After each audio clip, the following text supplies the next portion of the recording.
And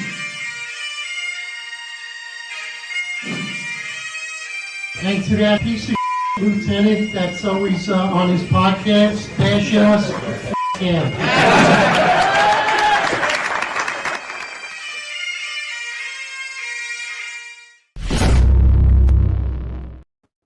Right, attention to roll call. All right, everybody, welcome. New York's finest retired and unfiltered podcast.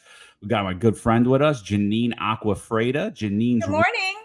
Janine's running for Brooklyn Borough President. She's looking to unseat Antonio Renoso. You may know him, Antonio Defund the Police Renoso, or Antonio, as I like to call him, I love COVID mandates Renoso. So, Janine, thank you for joining us this morning. We're honored. Oh, it's my pleasure. Thank you for having me. Yeah, so why don't you tell the audience a little bit about you, why you're getting, where you grew up, and why you're getting in the political game. Oh, goodness. Well, I am a native New Yorker, city girl through and through. I was actually born in the projects, which is very surprising to some people. I don't know why. Well, actually, I kind of do know why, and I'm sure we'll get into this. Lucky enough not to get stuck in the system, and have worked very hard to get to where I am. I'm a small business owner here in Brooklyn. Actually, I work all over the city, but primarily in Brooklyn. My office is in Brooklyn. And why am I running? I'm running for a lot of reasons. Probably too many to talk about right now. But at the end of the day, I have spent the last 15 years, I would say, maybe less, just kind of making adjustments to my life. Based on policies that were being pushed forward, and because of elected officials that are doing a horrible job at running this borough and the city. And I just got to the breaking point. It was a culmination of a lot of things. The FAIR Act, which directly impacted my business as a real estate broker. Congestion pricing, again, a punch in the gut to me. Gosh, there was something else. Oh, I remember. I woke up one morning and there were 3 parking spots left on my block. I mean, it may sound Why, silly. City bikes? No, just these plastic poles. No standing, no everywhere. And I thought to myself, what the heck? What's going on? Is this construction? I'm looking around and I'm going. So it was kind of like all those things happening at once. And after a series of Facebook and Instagram posts, kind of just like slamming everyone. I mean, I had been doing it since 2014, really, being very vocal, complaining a lot on social media. But then it kind of ramped up in the last year or so. And I was approached. It wasn't the first time I was approached to run for office. And, I said no a few times. But this time I said, you know what? Just sign me up. Like, I can't take this anymore. So you're basically running out of necessity is what you're saying. You're running out of survival is what you're saying. You're a regular person. You're running a business in New York City, in Brooklyn particularly, and government is completely interfering in your life. And you're running because you're running for survival, basically. Call it survival, if you will. I'll survive anywhere I go. But this is my way. Listen, complaining on social media, I've learned after 10 years, does nothing. It does nothing. And maybe complaining on a podium, complaining on podcasts, complaining in the media, if they'll ever give me an opportunity to get on a TV show or on a radio show or in the paper, which they're not, by the way. I'd like to talk about that. But it's doing nothing to complain on social media. It's doing nothing to complain to my friends. I'm running because, number one, they got in my business. They got in the real estate business. So you're going to get in my business. I'm going to get in your business. And I don't want to leave my hometown. And I hate to see what it's doing to other people, my clients. Since 2014, my clients have been leaving Brooklyn. The people that I moved here, the people that started businesses here, that planted roots here, that tried to raise families here, they're leaving. They don't want to leave. So I'm doing this, yes, for selfish reasons, for myself. I don't want to move my business. I don't want to move myself. I don't want to leave my friends. But I'm also doing it for my clients that I care deeply about and the people that I've known here my entire life. And what are the issues that those people that are leaving? Like, what are they saying? Like, what are the Quality of reasons? life. I love it here, but it's too expensive. And for what? I can't park my car. I'm scared to go out at night. It's too noisy. The weed smell everywhere. Now, the composting thing happened where landlords are telling me this is going to be a problem for me, Janine. And when I say landlords, I'm talking about small mom and pops, regular homeowners. They have maybe 3 tenants. They live in the building. Like, Janine, how am I going to control what they do? I need you to call them. I'm the person that placed them in there. Can you call them? Can you tell them to separate the? It's becoming too much. For what? What are they getting? What is the average person, the average citizen in Brooklyn getting for all the things they have to deal with? So I want to focus on you, but I do want to talk about your opponent a little bit, just because Okay. I think the Brooklyn Borough President. You don't know who my opponent is yet. I hear there's going to be quite the primary. Well, you have another person you're running against. Well, I'm talking about your main opponent. I'm talking about Antonio Renoso. Okay. Right?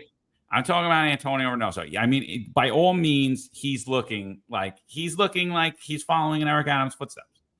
He's running the political machine. Absolutely. He's running. He's running the gauntlet. He did city council. Now he's Brooklyn Borough President. There was a time in 2020. I was a police officer during that time. I was a lieutenant in the NYPD, and we went from heroes to absolute zeros overnight.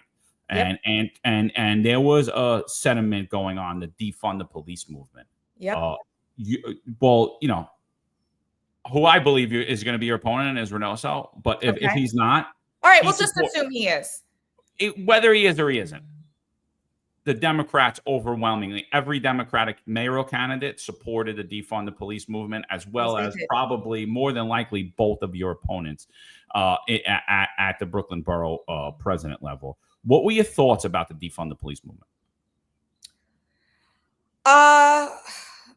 Here's in a nutshell. If somebody is going to try to attack me or my family, or let's say their family and their children, who are they calling? Yeah. Who are they calling? Because if they're not calling 911, then shut up about defund the police. Just shut up about it. Because you're saying it to get votes. It's the trendy thing to do. Are the police perfect? No, they're not. But guess what? We need the police. They're not going anywhere. I could find a million other things where you can defund. Yeah, no, it's. We have the money. When we want money. I mean, if it's a money, why did they want to defund the police? Because I'll be very honest. Until 3 months ago, my head was in the sand. I didn't watch the news. I didn't follow politics. I was not political. I was busy enough trying to pay my bills and run my businesses, right? Politics to me is something very yucky. It's very divisive. I didn't feel the need to be involved. It was me leaving my lane, so to speak. So what was the defund police movement about? Money? No. It was just an attack on the police. I mean, look, Eric Adams said that he wanted to defund. He said he didn't ever use the word defund. He said he wanted to lower the NYPD's budget by $600 million to $1 billion. And he said he was going to lower the NYPD headcount. When he got in, the NYPD budget, I mean, because of numerous corruption done by his friends, the NYPD budget blew out like we've never seen it before. The overtime budget, I'm sure you're familiar with all the scandals that have came out with the overtime and all in that. the last few months, yes. Under his administration. Mm-hmm. So, it was never about the money. It was just an attack on the police. And it why was just call to it say, defund the I don't police? like the police. Exactly. I don't then like why the call NYPD. it defund the police if it's not about money? Say it like it is. Stop with the nonsense. Be honest. Have some balls. Say what it really is. Yeah. It's not about money. Because guess what? In the last few years, we found $8 billion out of the thin air, like magic, to fund the illegal immigrants. So stop saying defund the police unless it's about money. And it's not about money because we have plenty of money. Yeah, and that's constantly the thing is, we don't have money for that. It's like, well, it appears you have money for everybody else, but the people who make this city turn. It appears you have money for everything else except to improve the quality of life. So another issue I kind of wanted to hit on with you is I left my career over the New York City's vaccine mandate. And I received COVID-19 in the line of duty. I was threatened 7 days. If you don't take this, you're going to get fired. Instantly denied a religious exemption. My good friend and member of the Finest Unfiltered family, who's on this channel, Marlon Bethel, first generation immigrant, Queens resident, lives in Queens. Basically grew up there. He moved from out of this country there, becomes an NYPD detective. He says that, basically his whole argument is you don't even have an FDA approved version of this shot out, and you're forcing me to put this in my body. And he's terminated. He never received a department trial. He was never charged administratively. He was never charged criminally. Wait, what do you mean? He never got due process? Never got due process. And the due process that we keep hearing about in the news these days, he never got that? Never got that. First generation immigrant, black man. They know all the things they tell us. They care about immigrants. They care about they want to make Black Lives Matter. Black Lives Matter to them. Fire him. Till today, he remains terminated out of the NYPD. And we're seeing cops being accused of murder, attempted murder, rape, kiddie porn. They're still on the payroll. And Marlon Bethel, 7 days, was terminated from the New York City Police Department. What were your thoughts on the enforcement of New York City's enforcement of the vaccine mandate? So again, I didn't know much about it. I didn't pay too much attention about it. In the last few months, I've gotten very much involved in the reinstate and compensate movement. I think it's disgusting that we have decided to give due process to illegal immigrants, but not to American citizens, our government workers, our first responders. I was not forced to take the vaccine. I took the vaccine because I wanted to go on a cruise. I would have liked the vaccine to have been out more for a longer period of time. I think like a lot of people, it just happened too fast. I wanted to know more. I wanted more information. I'm not anti-vax. I just want to know what I'm putting into my body. And I want to be able to make that decision for myself.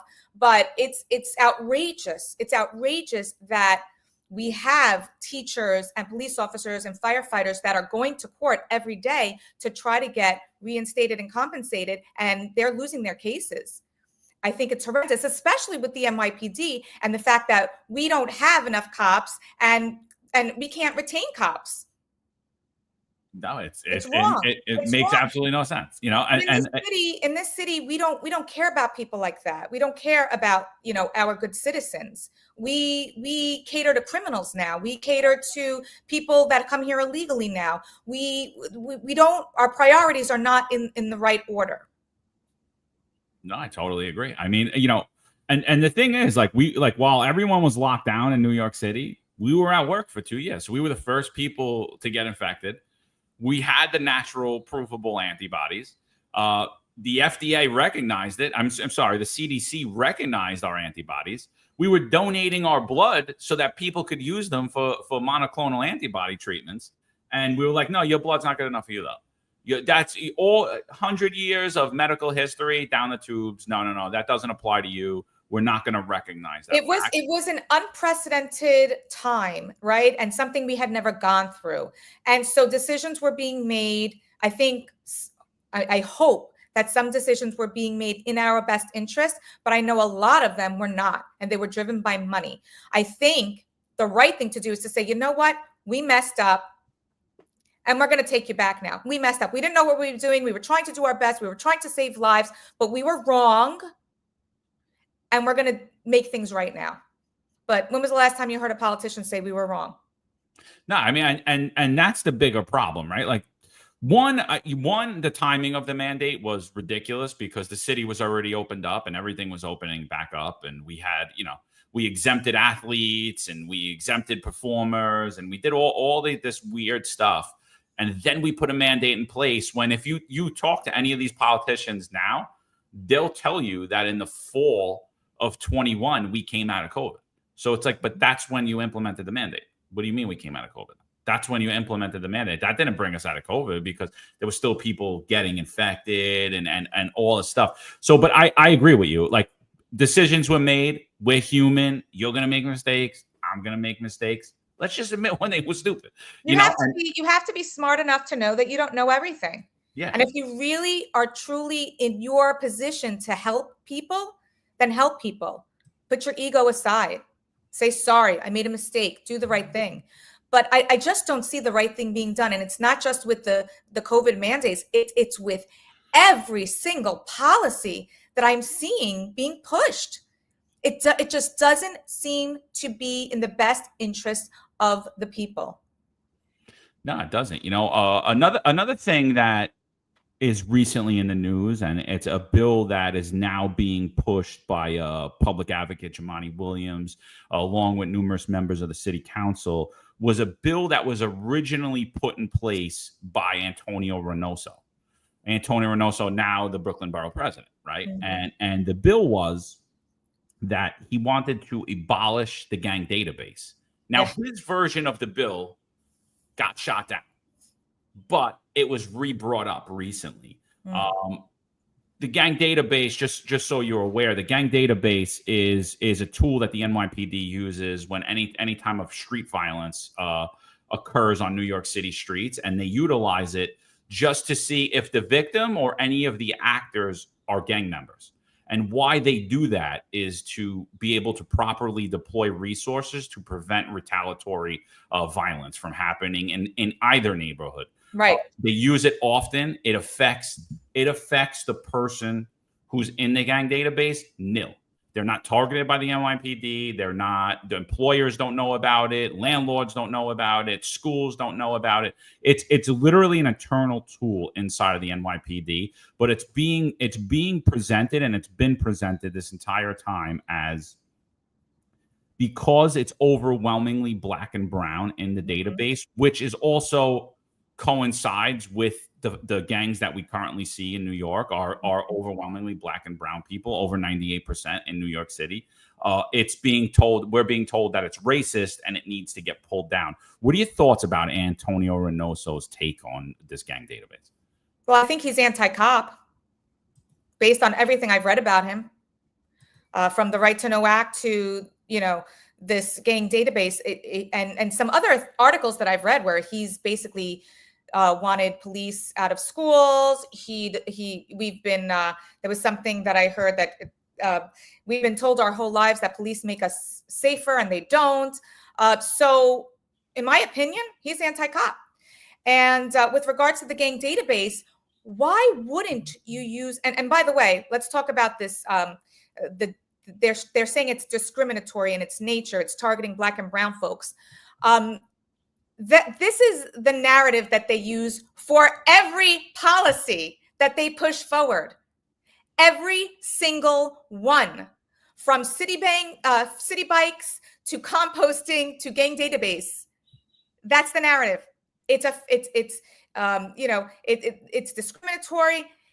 It is a tool that we have at our disposal. Why would we throw it in the garbage? Especially when it has the potential to de-escalate. I mean, isn't that what we want to do? We want to, and it has the ability to prevent more crime from happening.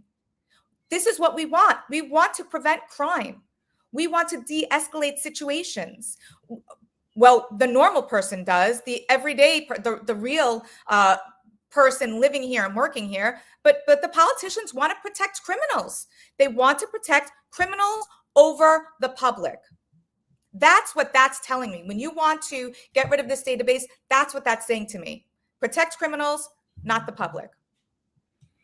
Yeah. And what did Antonio Renoso say about it? He said it will be a very straightforward bill that would make it so that the gang database will no longer exist. So he doesn't want any type of predictive policing. He doesn't want to deploy resources where they're needed. That tells me that he's setting people up to fail. Yeah, no. You know absolutely. How you protect brown and black people, and I hate that term. I really do, but I'm going to say it because that's the language that they use. You prevent crime from happening. You make, there has to be some sort of repercussions for small bad behavior so that you don't go on to do big bad behavior. We have, and this is part of the issue with this bail reform. It's like, get away with murder, get away. All right, not murder per se, but get away with this, get away with that, get away with this. What do you think somebody who's getting away with everything is going to keep doing? The crimes will become bigger and bigger. And then eventually, this person that you were trying to protect is going to spend the rest of their life in jail. How is that serving the Black and brown communities? It's not. It's a lie. It's a lie. So, I'm going to sit here and say right now that you sound pretty common sense. You sound pro public safety. I'm Common very sense. pro public safety. The only people that don't want public safety are politicians. Really. I mean, everybody I talk to wants to be safe. And maybe, cold criminals don't want, animal abusers and rapists and murderers don't want, politicians to push for public safety. But I don't care about those people. I don't. Correct me if I'm wrong. You're running on the Brooklyn and the conservative line? I'm the endorsed candidate for the conservative and Republican parties. And how's you touched on it a little bit. How's the media coverage been for you to get out to the citizens in New York City and to let the cops, the firemen, the city workers, the hospital workers know that, hey, we have a common sense person who's financially, who's fiscally responsible and is pro public safety, unlike what we've had the last 10 years. Has there been any media push to get you out there in the media, to get your face on? Have you done any media other than podcasts like this? So at my announcement, there was one paper there. And then I have had to contact every single media outlet for coverage. And every night I send out press releases. And listen, this is not about fairness. I don't believe in fairness. I think, unfortunately, the world isn't fair, right? Good people die young, bad guys live forever. The world isn't fair. Life isn't fair. But in the political scheme of things, there has to be some appropriateness. And if you are doing articles on the gentleman that I'm running against, you need to do an article on me as well. And they're not. Now, is it because I'm not a Democrat or is it because I'm a woman? Who knows?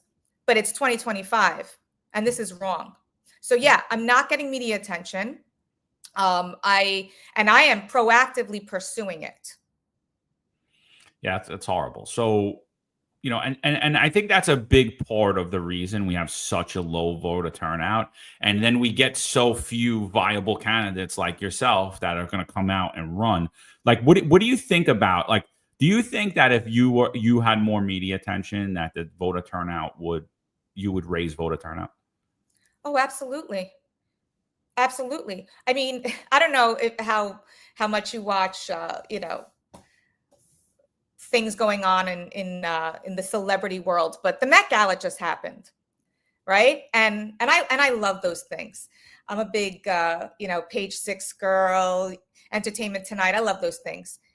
The Met Gala had about 5 or 6, maybe more, candidates for office there. And they've had in the past, but there was not one Republican candidate. And by the way, the lead designer, I believe, was a gentleman from Brooklyn. So how smart would it have been? And, this is fashion, right? Fashion is supposed to be bold and think outside of the box and, forward. Like, why wouldn't you have somebody who doesn't think the way you do, Anna Wintour, on the stage, the biggest stage of fashion, being dressed by the biggest designer of the night, who's from the borough that I'm running to be the first female borough president? Like, how bold would that have been? No, they were all Democrats. So what do you think your greatest challenge is going to be in this race for borough president? That I'm not a Democrat. And so I think it's safe to say, we talk about it on the show a lot, is that the media in New York City is a Democrat-run media apparatus. I align conservative, I align Republican, so obviously I read the polls. It's not just New York. The United States of America. It's not just New York. New York is on steroids with it. I mean, it's amazing what I'm learning in the last few months. I didn't even know how local government worked. But our government, our city council, the people that make the laws, it's 98% Democrat. And there's nobody running against them. So, if you think your local leaders are horrible, oh, well, get used to them because there's nobody running against them because they don't have a shot. What are your thoughts on all the protests that are occurring across New York City? There's this war being waged on the streets of New York City between Israel and Palestine. I personally, I have friends that are both Israeli Jews. I have friends that are from Palestine. I don't understand why it's being waged on New York City streets. What do you think about the handling of that as far as from New York City government? Do you think that these protests are being handled properly? Well, no. And as somebody who has protested, the First Amendment is a very important thing. The right to protest, it needs to be protected, but you need to do it the right way. And an illegal protest needs to be shut down immediately. That's it. When they become dangerous, when they become unruly, when you're blocking city streets, when it becomes a safety hazard, shut it down. Yeah, absolutely. I mean, now you're impeding on other people's ability to move freely, stuff like that. And and that's the thing. Like, I want everyone to be able to protest all you want, but don't block city streets. Don't block critical infrastructure. All you want. I mean, protest all you want. I mean, listen, there's probably 30 protests going on in Manhattan right now as we speak. Yeah, there might be 2 people at some of them, but like it's excessive. But we have the right to protest, but it needs to be done the right way. Get your permits, stay in order, don't threaten anybody, don't hurt anybody. I mean, do this the right way. The more you do things the right way with regards to situations like this, the more favorable the outcome will be, the more support you'll get too. So there's another thing that Democrats in New York City and some mayoral candidates are pushing. Zohran Mamdani, he's pushing to abolish the SRG, the NYPD Strategic Response Group.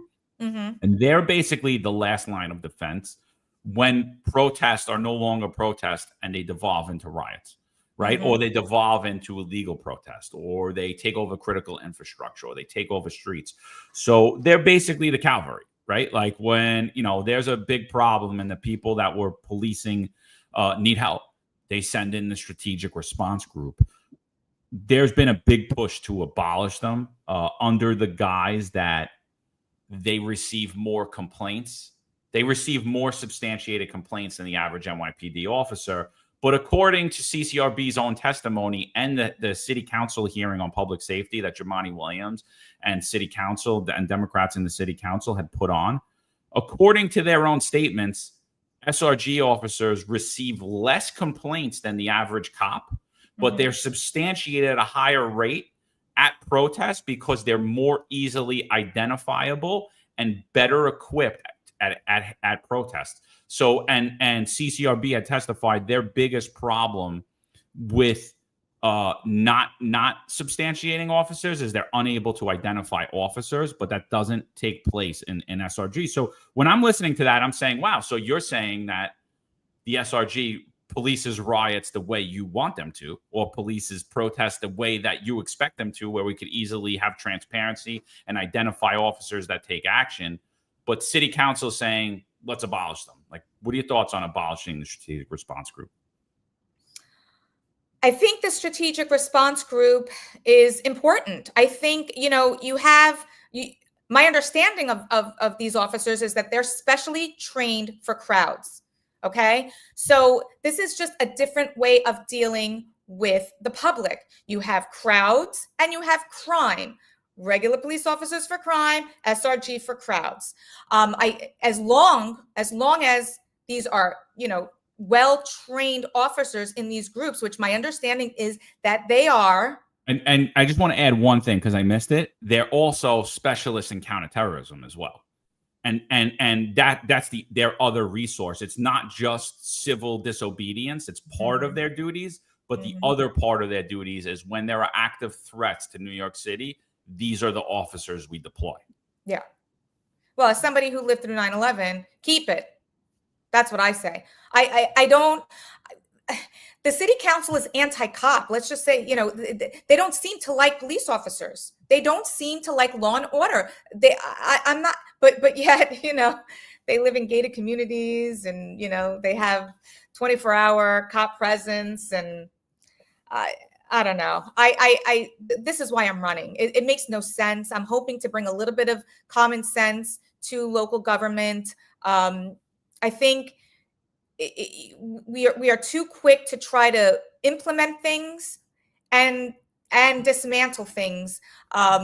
So it goes both ways, right? We need to think things through a little bit, even if it takes a little more time. And we need to bring in people. It can't just be city council making things up. We need to bring in the people that are on the front lines and get their input, get the public's input to the degree of, these community board meetings. Sadly, it seems like people are being invited to the table, but they're not being served a meal. It's like, show up, say what you want to say, but we're not going to take it into consideration anyway. It's nonsense. I think there is a place for the SRG. I think we need it, especially now with all these protests. And unless the city council can come up with a better reason for wanting to dismantle it, I would not support them doing away with this group. I wouldn't. Yeah, and again, they use the term that their response is disproportionate to Black and brown people. Mike Freed's have you seen? I'm sorry. Have you seen who's at these protests? It's all white kids. It's all white kids. It doesn't make any. And if it's not, it's always the same people, and they literally change flags. They change the signs. I'm like, they're paid agitators. I gotta know who their printer is, because they come up with the most fabulous signs like this. I mean, yeah. They're paid agitators. I'm like, what do you do for a living besides come out on the streets in New York City and protest everything? You're paid. Don't tell me you're not paid. Don't tell me that we're not funding this. We're 100% funding this. Great. So you talk about a little about being shut out at community board meetings. What is a Brooklyn Borough President Acquafredda's office going to look like to the public? Like, are we going to have access to you? Is it going to be transparent? My goodness, you're going to have too much access to me. Of course, it's going to be transparent. It's going to be inclusive. It's going to be common sense. It's going to be focused on the people, not on the policy, right? It needs to be. That's why, I have a lot of people saying to me, oh, what's your plan? What's your plan? What's your plan for this? What's your plan for that? Well, I don't know. I don't know what my plan is. What's my budget? What neighborhood am I in? What's the problem? What do people want? How can I come up with a plan as a candidate for Brooklyn on my own? That's not how it's supposed to be, right? I'm working for the people. I need to hear what they want. And by the way, the people in Bay Ridge want something completely different from the people in Brownsville, and the people in Park Slope want something completely different from the people in Marine Park. I mean, this can't be a one size fits all either. We need to really be not having people come to a community board meeting and letting them speak for 2 minutes. We need to really be listening to what people want, looking at where the needs are, because I'm telling you right now, that's not what's happening. Our budget, the borough president gets 2 budgets. Those budgets are being used for things that I don't think 99% of Brooklynites want. Yeah. And the other thing I think about the Brooklyn Borough President, first of all, if you ask most people in Brooklyn, they don't even know who their borough president is. They don't even know. Marty Markowitz. Exactly. I thought it was still Marty. I said, I'm not going to run against Marty. I love him. Yeah, I thought it was still. So, but I think that's one thing with borough presidents per se is no one even knows who they are. And the way I look at problem. You are the CEO of that borough. You need to be not only the voice, but the face. You need to be out there. People need to know who you are. You need to be a pain in the butt with the mayor and all the city agencies. I mean, you need to be front and center. That's what you signed up for. I totally agree. And like, so that's how I look at the borough president. Like, you don't make legislation. You don't vote on bills. You could probably co-sponsor a bill if you wanted to, but like, you're not voting on it. You don't have a vote on it, but you have a big pulpit. You have a big bully pulpit when issues arise in the city. And what we've seen, the last 10 years, I haven't seen anyone use that pulpit, and I've seen them ignore their constituents, and their offices have been remote way past when we were being remote with COVID. And, even city council offices, I work all over Brooklyn, and the offices are rarely occupied. And we're paying for that, by the way. We're paying for that building. We're paying for the staff, and they're not there. We pay for everything. Everything. Even the protests. Oh, yeah. You know how much it costs to protect those protesters and the public? I mean, it's outrageous to have 20 protests going on every single day. But again, we have the money. So it's not about the money. What do you think about all the politicians now, particularly the politicians that are running at the higher level? I don't want to say higher levels, but at the mayoral race, there's a big push against, I'm going to protect New York City from the federal government. Do you see the Trump administration as a big threat to New York City? I mean, potentially it could be. That's why you don't bash Trump every opportunity you get. I find it astounding how, in fact, the Brooklyn Borough President did not have a very good relationship, this is my understanding, with Mayor Adams.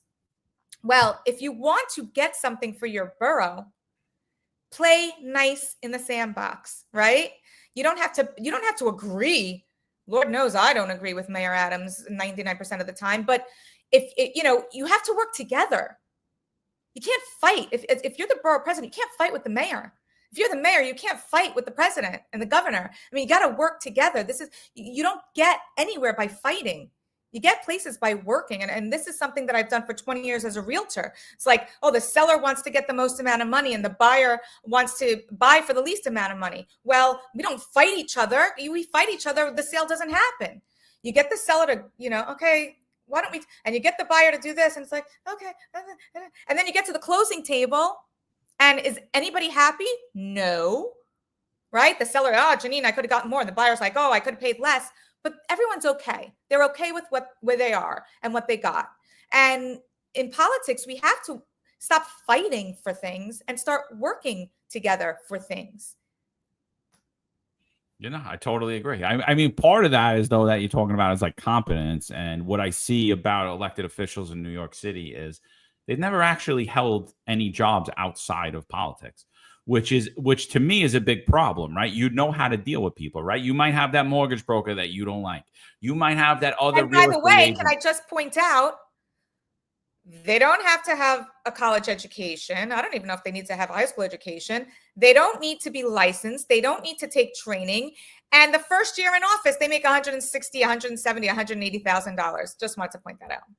And they could be horrible at their job. Horrendous.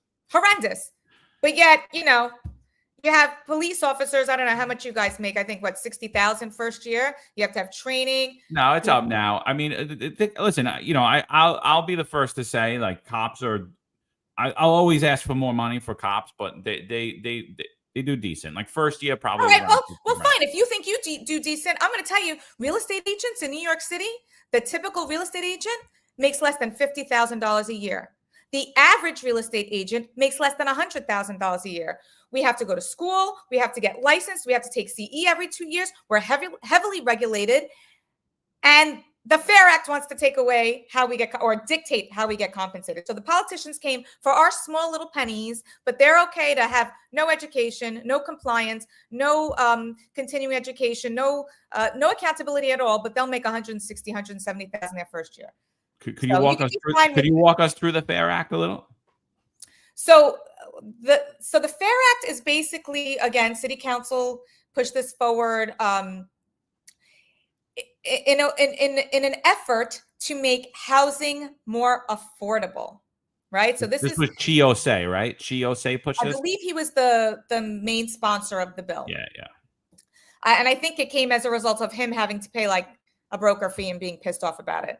Even though he's a child of much privilege and basically a trust fund baby. I don't know much about him. I know he's very good on social media. He's very wealthy. He's very wealthy. Well, there you go. Yeah. So basically, they are saying that broker fees being paid by the tenant are wrong. It makes housing more unaffordable. And the people who hire the agent should pay the broker fee, meaning the landlords. So that's their whole thing. And by the way, it's not going to make housing any more affordable. It's not, because the landlord will say, oh yeah, we'll pay the fee. Just, what is it? $3,000, just add $300 a month to the rent. That's what's going to happen. And as far as I'm concerned, 50% of my business was rentals. I'm just not doing them anymore. Because the reality is when you're looking for an apartment, these people are calling me too, right? The landlord calls me once, Janine, throw the apartment on the market. And it's not just about opening a door for everyone watching. We do a lot more than that, but that's another fight to fight in another time, not on your podcast. But, the landlord calls us, market the apartment, but then all day long we're fielding calls from tenants. And some tenants, they want to see the apartment 3, 4, 5 times. Can you get me this? Can you get me that? And so we're negotiating for both, even though we may be legally representing the landlord. Anyway, they want the landlord to pay. However, if the tenant hires us, then they have to pay and not the landlord. It's just a very different way of doing business. It's not how we've ever done it. It was fine working the way that it worked.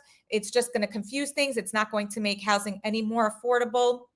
And quite frankly, I don't think that tenants are going to have a great experience, because they're losing. Brokers are just not going to want to take calls and do rentals anymore.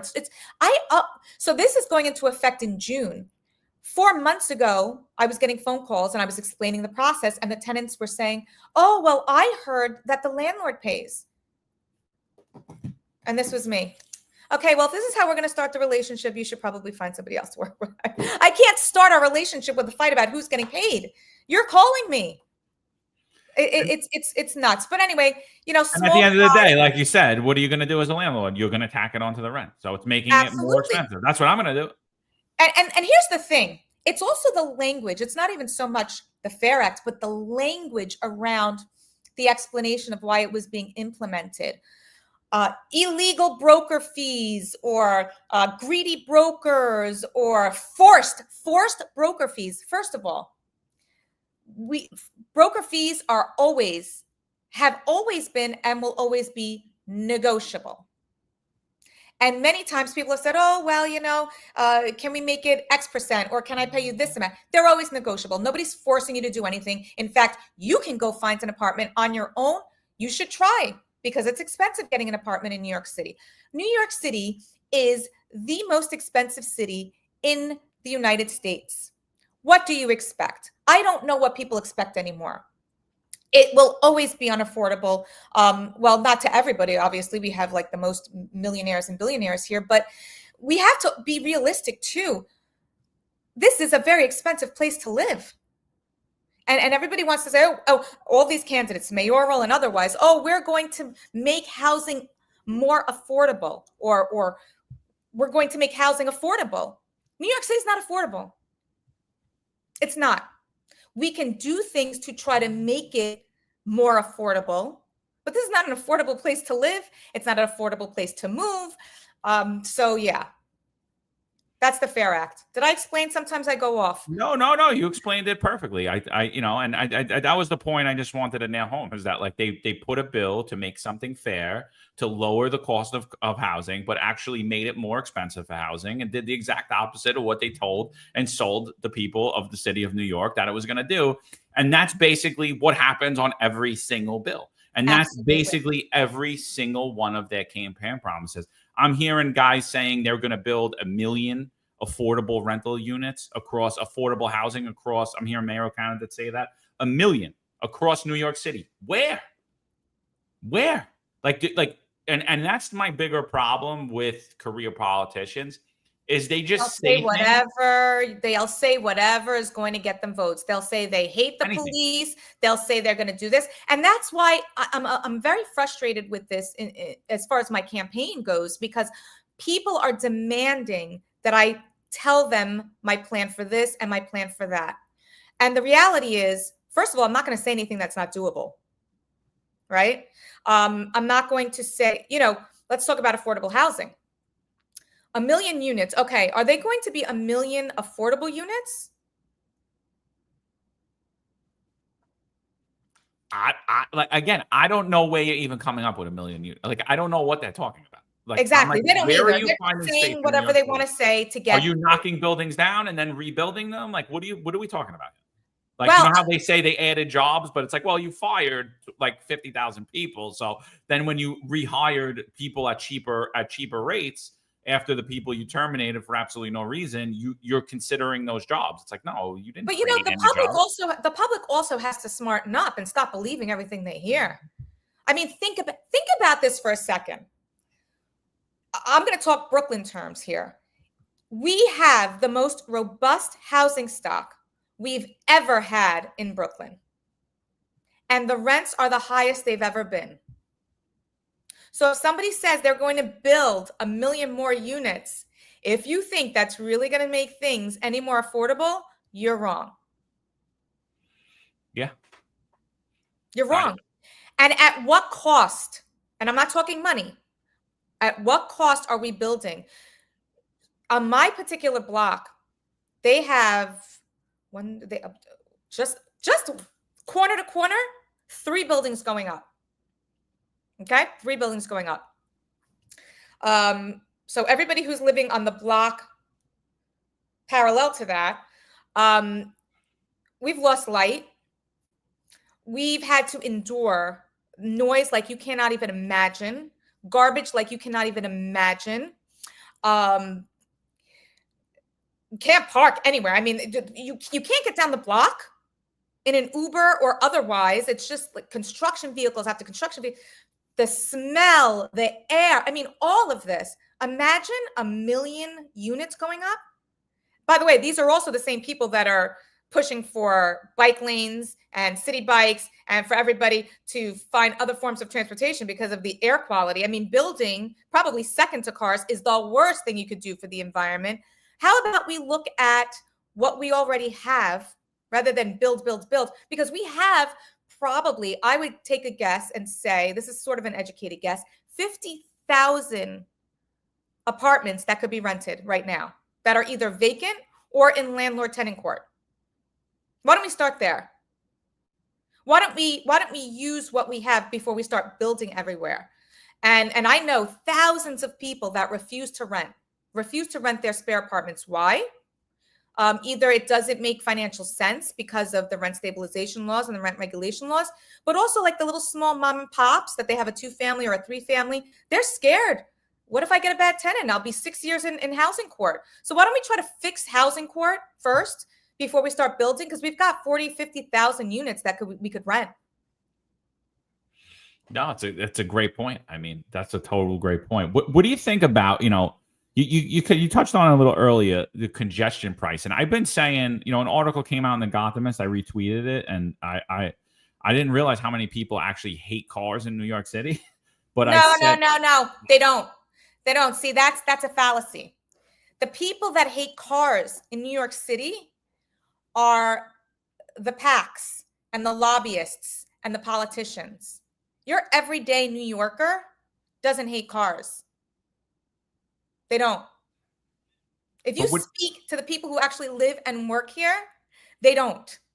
Well, the average working class citizen whose voice is completely shut out in the media and is too busy going to work every day to really pay attention to what's happening in politics. Mm-hmm.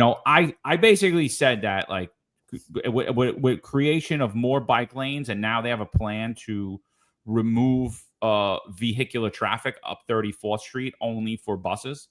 I said this is a congestion implementation plan. Like they're creating congestion. They're creating congestion.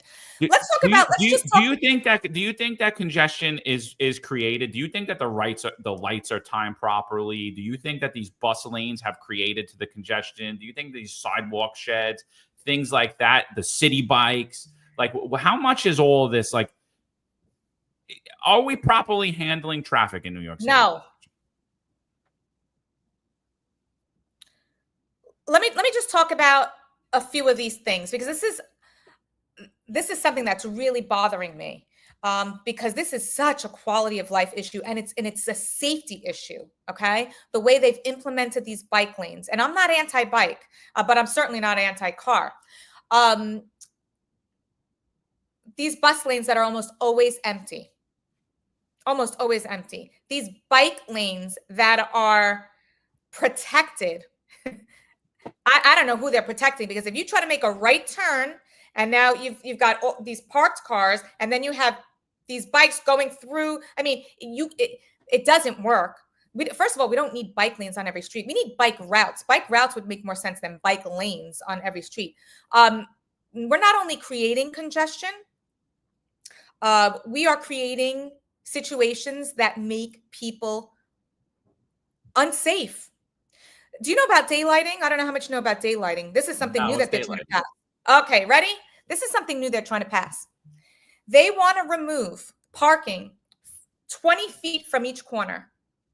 20 feet from each corner so that motorists can see pedestrians. I've been driving since I'm 16, okay? I can see somebody trying to cross the street. Now, if their head is down like this in the phone and they're trying to cross against the light in the middle of the street, it makes my life more difficult as a driver. But do you know what that's going to do for parking in New York City? That's one thing. Number two, it's not just taking away those spots. They want to put huge concrete planters in that space where they remove the parking. So if somebody needs to drop off their ride, if you're an Uber or a Lyft, by the way, they're just clearing the streets for these rideshare companies. That's what they're really doing. But if they need to pull over to let off their passenger, they can't. So they're going to stop in the middle of the street now. If there's an emergency vehicle coming and the drivers need to merge, they can't.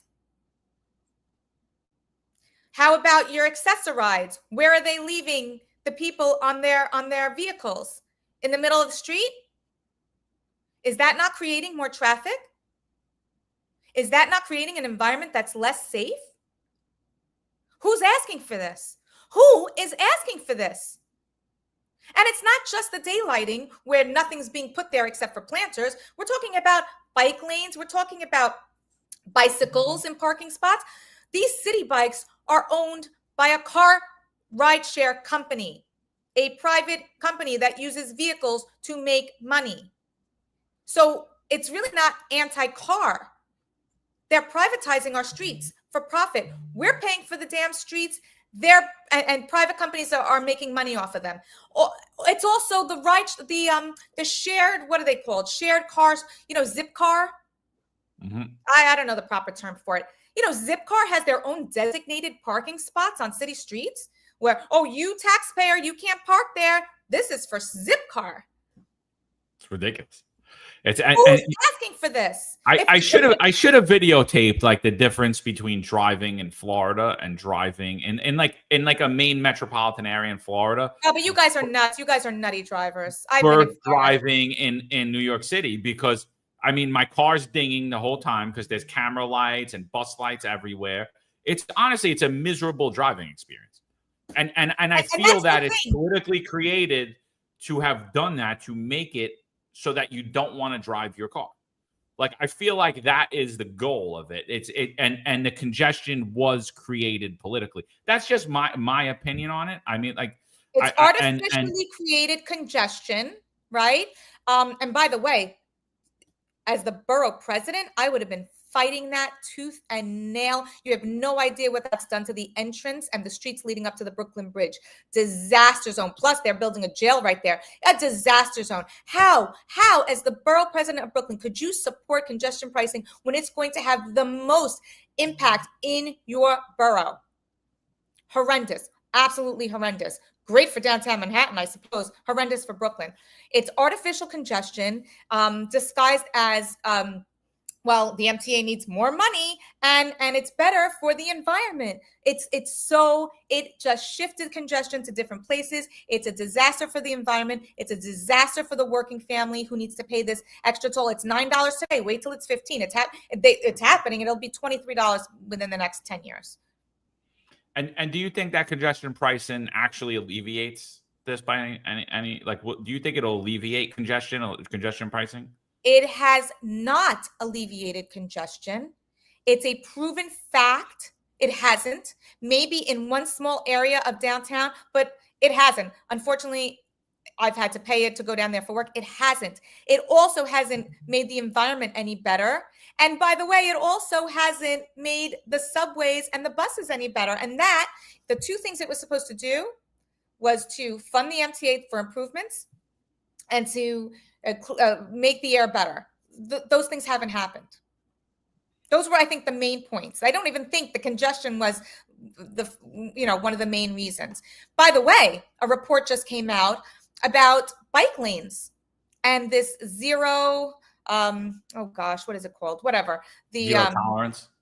Yeah. The thing about the traffic lights. Oh, you mentioned traffic lights also. The red, are they timed correctly? The light turns red for one side and stays red, I think, for 15 seconds now for the other side. So that's all out of whack. But a study just came out that fatalities and incidents are actually up, which means the bike lanes aren't working.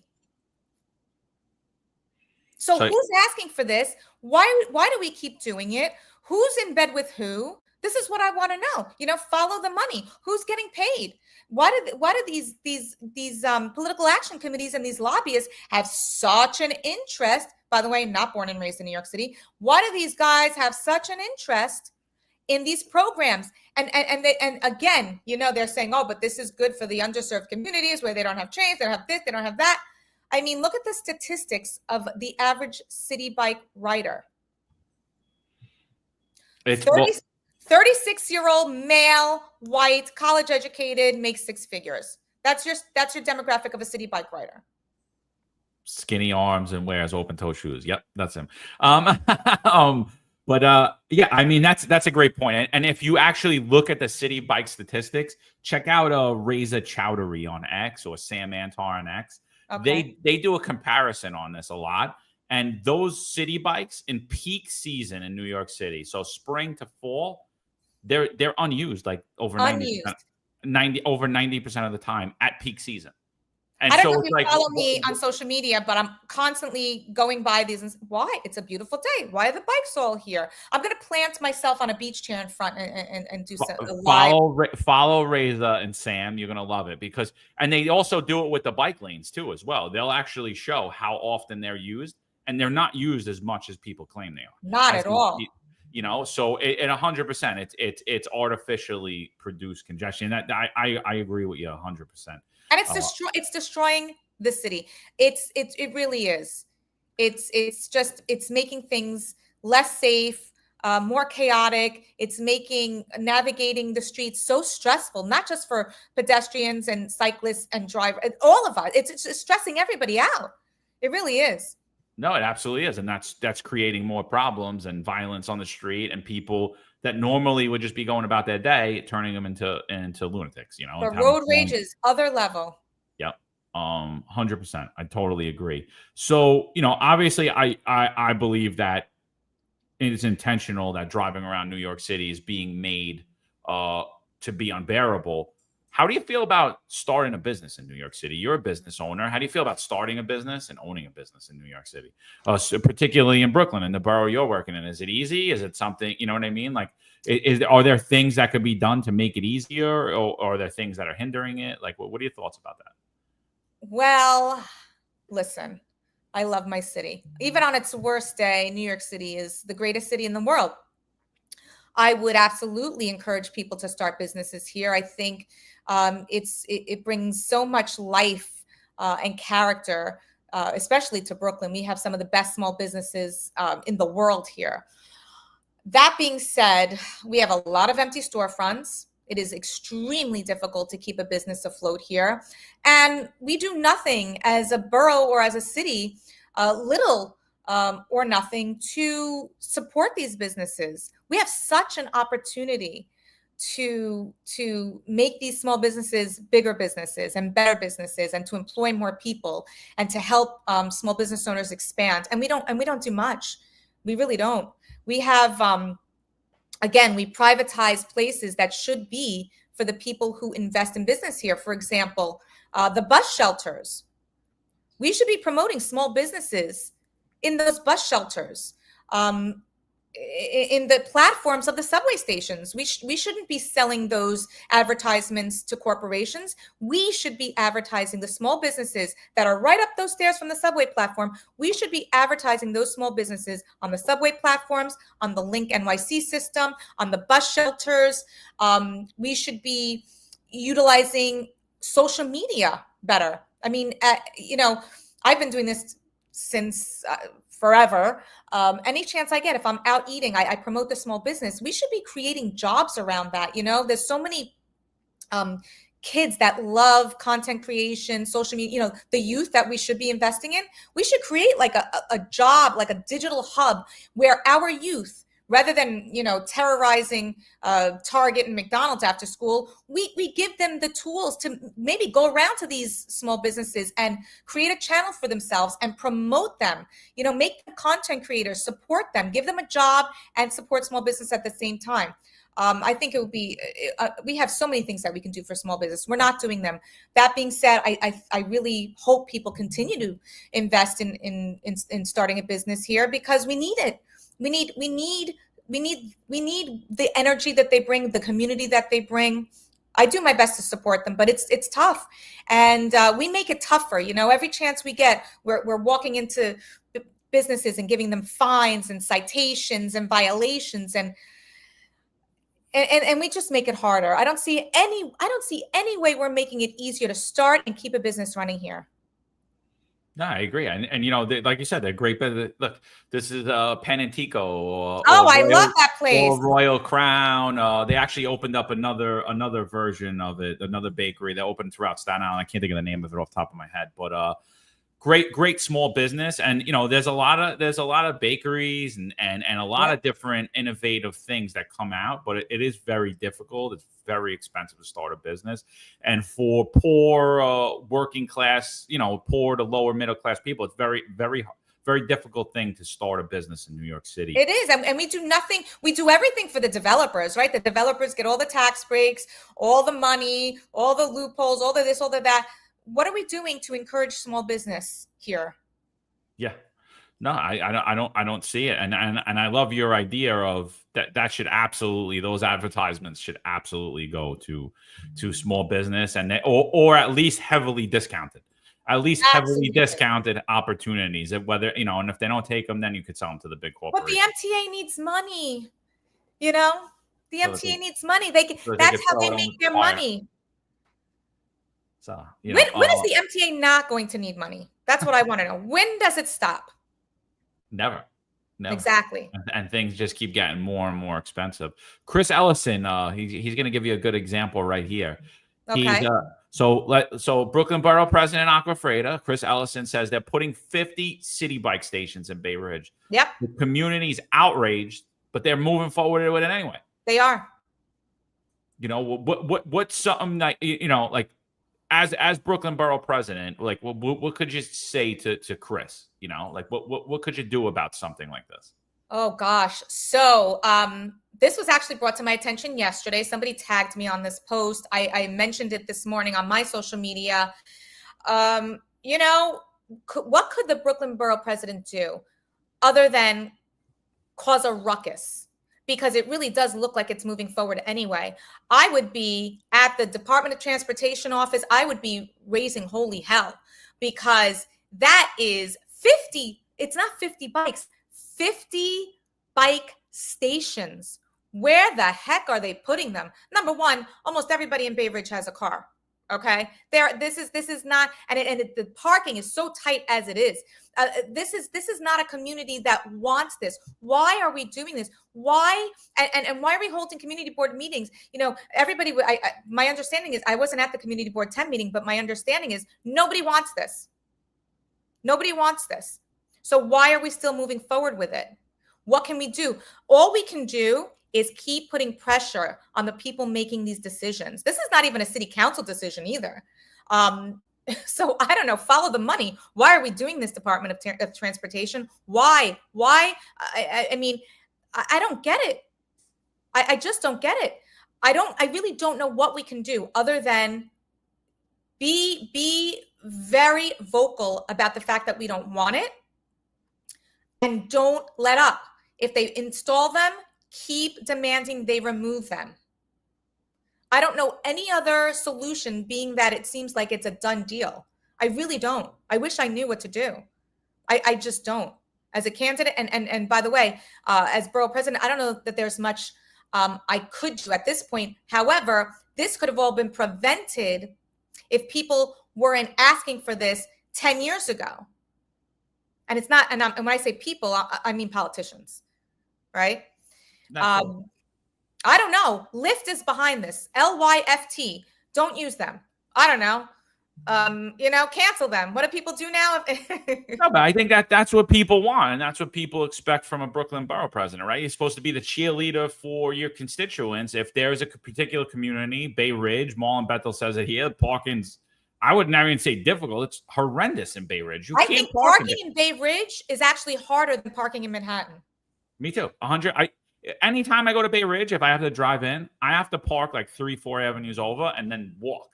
There's no way I can go in the immediate area of Bay Ridge. I have to go deep on residential streets away from where I need to be. Parking, and it's not even like there's paid options either. It's not even like there's exactly options for you. There's no parking. Nobody wants these, and it's such a smack in the face to proceed with something that the community is telling you they don't want.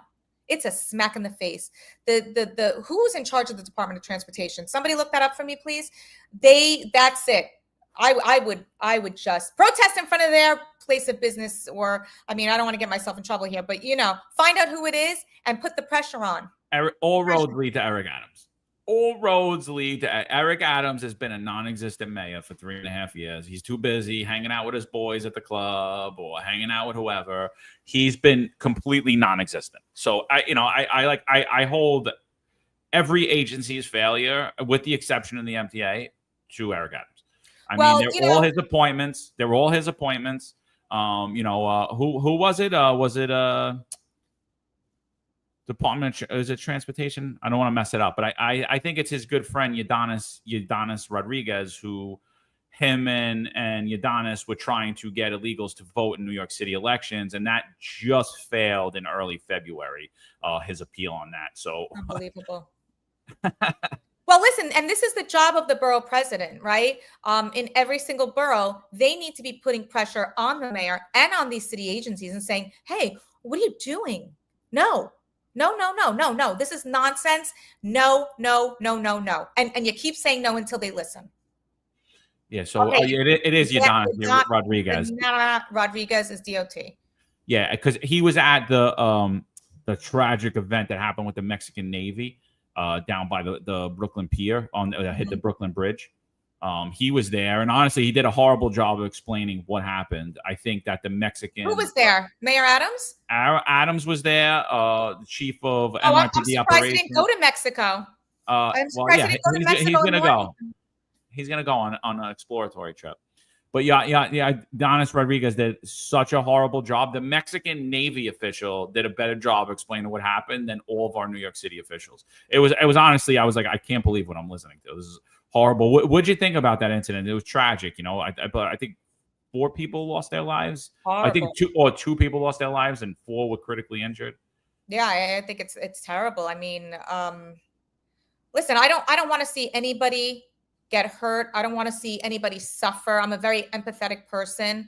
Some things could be avoided. It seems like something like this could not. I believe they lost power. This wasn't any error on the part of the person manning the ship. It's awful. And especially when it was supposed to be a celebratory thing, you know, it's going to hurt. It's going to hurt for a long time. Yeah. Yeah. Yeah, no, absolutely. So any issues that we missed in Brooklyn that you want to cover? Any anything issues that you missed? I mean, I know there's a million, but I mean, anything that you want to particularly talk about? Well, yeah, I want to talk about public safety because no one else is. The people that are running for Brooklyn Borough President aren't talking about public safety, and I can't believe that this is not the number one thing we're talking about. So, in your opinion, you're a resident of Brooklyn. Is crime an issue on the streets of Brooklyn? Absolutely. My office last summer was broken into 3 times. Oh my God. Okay, 3. A real estate. What precinct is your office in? Oh gosh, I want to say the 7-6. I should know this. I don't know. Downtown Brooklyn. My office is in Park Slope. Yeah, 7-6. 7-6. So my office was broke. A real estate office. What are you stealing? It's not about that. It's about the fact that they could commit a crime and nothing happens. And by the way, these were young people. I mean, it's actually heartbreaking when I looked at my security cameras. Okay, so so after the 3rd time we changed the door, we said, okay, well, obviously they know how to get through this door. Change the door. Can I curse on this podcast? We frown upon it, but if you want to, I'm going to try not to. Let me take I try not to curse either, but I fail often. Let me take a deep breath before I tell you this next part. So we changed the door. The 4th time they tried to break in, it was not even 5 p.m. I was in the office by myself, and if you know real estate offices, they're all glass. And the guy threw himself into the new door. Thank God. Because if it would have been the old door, I was in trouble. When you look back at my security cameras, and I put this on my Facebook, he had already unzipped his pants and had his you-know-what out. They knew you were in there. Yeah. He walked by, walked back, unzipped, whipped it out, walked back, and threw himself into the door. 4:50 in the afternoon. Janine, like obviously I'm from the NYPD, but we are critical of the NYPD. We do hold them accountable here. I did my whole career. I would expect the same. I always policed the way I thought my family, what I would expect my family to do. Just what's the time frame of these burglaries? Has anybody been arrested as a result of them? No. And were these crimes properly documented? Gosh. Like that incident right there. The guy unzipped his pants. Yep. What happened there? Like what happened? He banged into your door. That is completely 100% an attempted burglary. He couldn't get in. I immediately called 911, which is what you do when somebody is threatening you. Well, they were there within minutes, but he was gone. And what could they do? There's nothing they could do. Did they take a report for you? Did they take a report for you? They did not. Horrendous. Absolutely horrendous. So I'm just going to tell you right now. So public safety is an issue. And the problem is under the Adams administration is we want to tell you that it's your perception. Crime's actually down. We're at historic lows. Everything's doing great. The crime numbers are down. So what happened to you was an attempted burglary and honestly, probably much worse. It was an attempted rape. It would have been an attempted rape, right? I mean, but from what we know, I don't know, maybe he was taking a pee, whatever. We don't know, right? Because he never makes contact with you, but sounds like it would have been attempted rape. But at least it's an attempted burglary. So now the NYPD doesn't document this. So crime's down because, there's no burglaries there. No, 7-6 is fine. There's no burglary there. That's one burglary out of your 3 other ones that we don't know about. Mm-hmm. No one's looking for this sick individual who was going to rape you and who broke in the house, and he's completely unaccountable for that. And that doesn't fall on bail reform. Mm-hmm. That doesn't fall on anything else. That falls directly on Eric Adams and the NYPD. Police commissioner listens to this podcast. It's absolutely disgusting. And honestly, That boils my blood more than hearing anything. That is the problem why people leave in New York City, because they don't feel safe, because they're not safe, because people aren't doing what they're supposed to do, because they're putting politics ahead of people's lives and worrying about crime numbers. Yeah. I'm sorry to rant on that, but that is disgusting to me. What happened the other 3 burglaries? Did you ever get a report taken? Like what happened? So I believe that the first time they made a report, I don't own that office. So I believe the first time they made a report, and I think the other 2 times they didn't. So it's not just, it's also our fault, right? As people, as citizens, and as residents of New York City, if we don't report things, we're doing ourselves a disservice. So, we all have to have a responsibility in this, the police officers, the public. And I'll also mention that 4th incident, there were witnesses. There was at least one person on the street who saw what was happening and ran. So should that person have been held accountable in your opinion? Should they have been arrested in your opinion? Because in my opinion, I'm saying that person should have been arrested and faced the highest charge possible, which is, to me, is attempted burglary. Gosh, I don't know. I definitely think they should have been searched and, stopped. I mean, there's something should have happened, right? But we can't do that anymore, right? We can't do that. I mean, it's unbelievable, the power that's been stripped from the NYPD to do their job. I don't particularly blame police officers for not taking reports. Like, okay, I'll take a report, but there's nothing we can do. Nothing's going to happen. I mean, I totally disagree. I totally disagree. If we don't document crime, we don't know where it is. How could we properly deploy resources? How could that precinct say that they're either understaffed or properly staffed? If we're not documenting where crime is, then you could just have a mayor sit up there when a woman gets pushed in front of the train and murdered and telling you, no, everything's safe. Everything's good. It's just you. You don't feel safe. We're working on your perception of reality. But the reality is elderly people, women, disabled people are not safe in New York City. I'm fine in New York City. I walk around New York City, no problem. I'm glad you said that, because depending on who you ask, public safety isn't an issue, right? So I've been, during my campaign, I've been walking around and asking people, knocking on doors, calling them, what are your issues? What are your issues? Very rarely do you hear a man say public safety, but 9 times out of 10, a woman will. So I'm glad you brought that up. Police should be taking reports. People should be reporting crime. I'm guilty. I don't report every single thing. But again, and I'm not saying it's right. I'm saying I can understand why take a report when we can't put these people in jail, when we can create a database, but then in 3 years, they're going to throw it out. Look what they're trying to do with the gang database. So everything has to change. If we're going to make the public safe, it has to be like a comprehensive overhaul where police feel like taking a report. They should be doing their jobs. Let me be very clear about that. The police should be doing their jobs, taking the reports. But I can understand from a human perspective why it seems like pointless. And all of that has to change. It's not one thing that has to change. It's not just reforming bail reform, right? Because that's got to be, action number one. But it's also making sure that we keep this data. It's like not negotiable. If we have the data, we keep it, we use it. It can't be, it's got to be comprehensive is all I'm saying. I can understand why things are happening the way they're happening. I can understand why we don't have police on the beat. I would love, love, love to see that.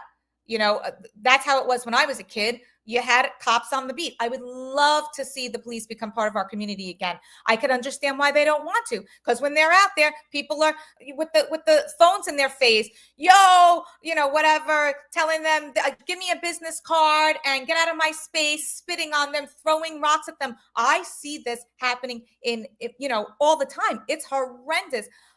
I would never, ever do the job. I would never. I don't know why people want to, but I'm glad that there are people that want the job. We need you. You know, Chris Ellison, former NYPD ESU, he wants you to know that tonight, I think you have an event, but he said tonight is a 6-8 community council meeting at Knights of Columbus, 86th and 13th in the heart of Dyker Heights. So, yeah, you're going to Curtis. I probably can't make that one, but yeah, it's I don't know. It's a mess. We need to reform the harmful bail reform. Really, we need smart reform. We need cops back on the beat as part of the community. I think that's going to be really great. We need to, and like I said, the first 3 people that broke into my office, the first 3 times, they were young. When I'm saying young, I'm saying probably under 16. Oh my God. We need to invest in our youth. We need after school programs. We need to give these kids jobs. We need to give them a place to go. It's really sad. It's real. And I don't know the stats, and I really take those with a grain of salt. But it's I would venture to say that the age of these criminals is getting lower and lower. I really do. I think primarily these crimes are being committed by young people, and it's sad. It's really sad. Yeah, it is. It's you know, and again, I lay it on Eric Adams. I lay it on the fact that he's had 4 police commissioners. He's on his 4th. He might get his 5th soon. You know, I know. In one term. I mean, those are record-breaking numbers, and they've done everything else. I mean, you know, I'll be fair. Like, the only one that wasn't a cop was Jessica Tisch, and she's the one that looks to be more professional than the other 3. And somebody who was never a cop. Yeah. And, you know, but even with that, I mean, it's still Eric Adams cronies all around, and the perception versus reality game is continuing to get played, and things like that are happening on New York City streets are really a huge problem. And Inspector Ron Layson, he hosts the Executive Perspective here on the Finance Unfiltered network, and he said the fact that nothing is going to happen is not the problem of the NYPD. It's our job to do the report, arrest, and if other aspects of the criminal justice system don't do their job, it has to be documented for changes. 100% agree, Ron. You know, and that's, you know, and that's the message to all New Yorkers. Like, whether you think something's going to happen or not, it's your responsibility. Like, do you want it to happen to someone else? It's like that scene in the movie with Spider-Man, like, right, where the guy like steals someone's purse or something and bumps into him. He doesn't stop him. And then later on down the road, the guy winds up killing his uncle. And he's like, damn, I should have stopped that guy. It's so sad to see what's happening here. You know, everyone and this is very much part of the problem. And part of the reason why I'm running, because I became so numb to the terrible things that were happening around me.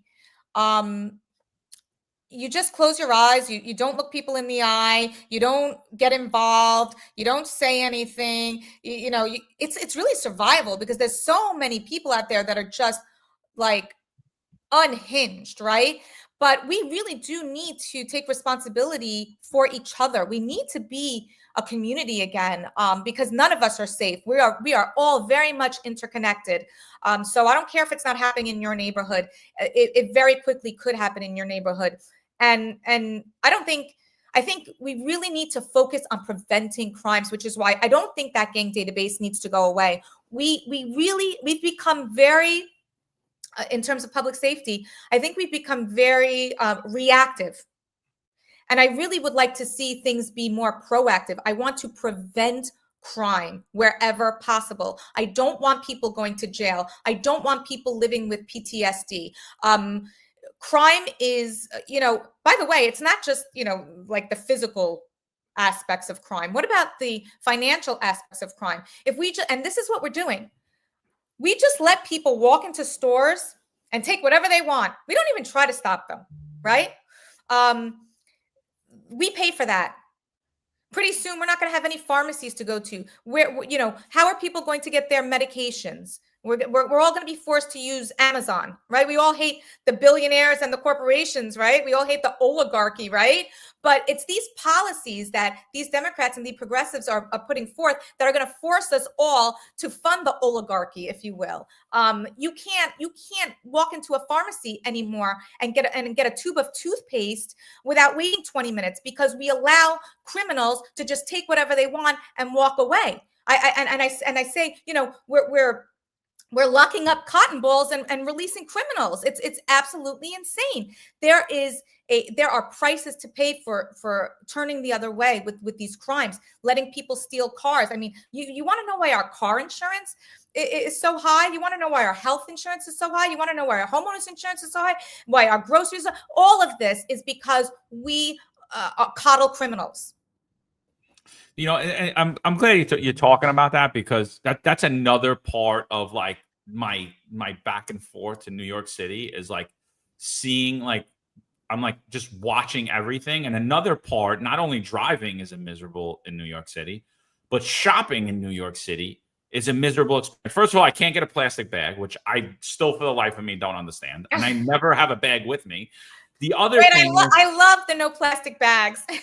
I hate it. I hate it. I never have a bag with me. I'll come up to the thing with a million things. They're like, "Sir, do you need a bag?" I'm like, "What?"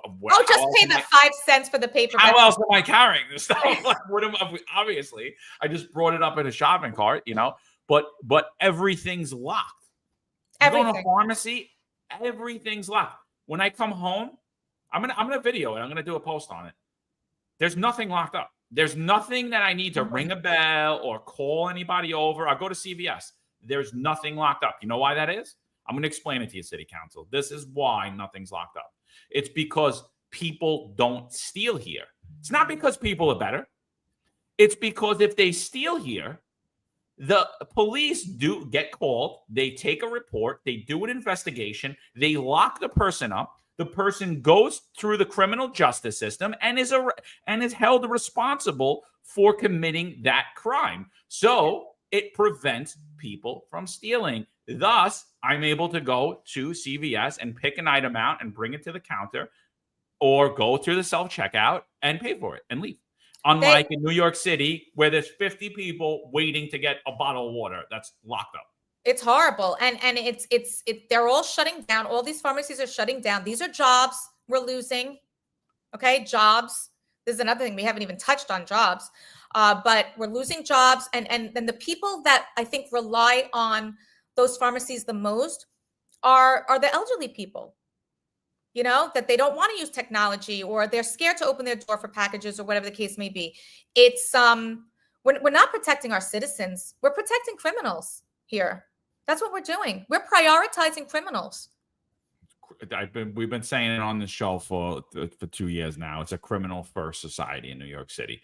It's an illegal first overall agenda when we look about where we're using our tax dollars, but where we're actually putting programs in place, it's a criminal first society, and we're honestly doing nothing to help people who are enthralled into that system of committing crime. Nothing. We're just basically the same thing we're doing with people who are on the streets, who are mentally ill, who are homeless, who are drug addicted. We're basically leading them down that life. We are. And that's what's so sickening to me. As somebody who cares deeply about people, and as an, I'm an empath. I don't want to see anybody suffer. I don't care where you're from, who you are, what kind of mess you got yourself into. As long as you're alive, there's hope. But we're not doing the right thing. We are, and when I say we, because I am a politician now, right? Politicians are monetizing people's misfortune. They really are, and it's disgusting. From these young children getting away with criminal behavior. I mean, I'm not saying throw children in jail. That's not what I'm saying. I'm saying do something.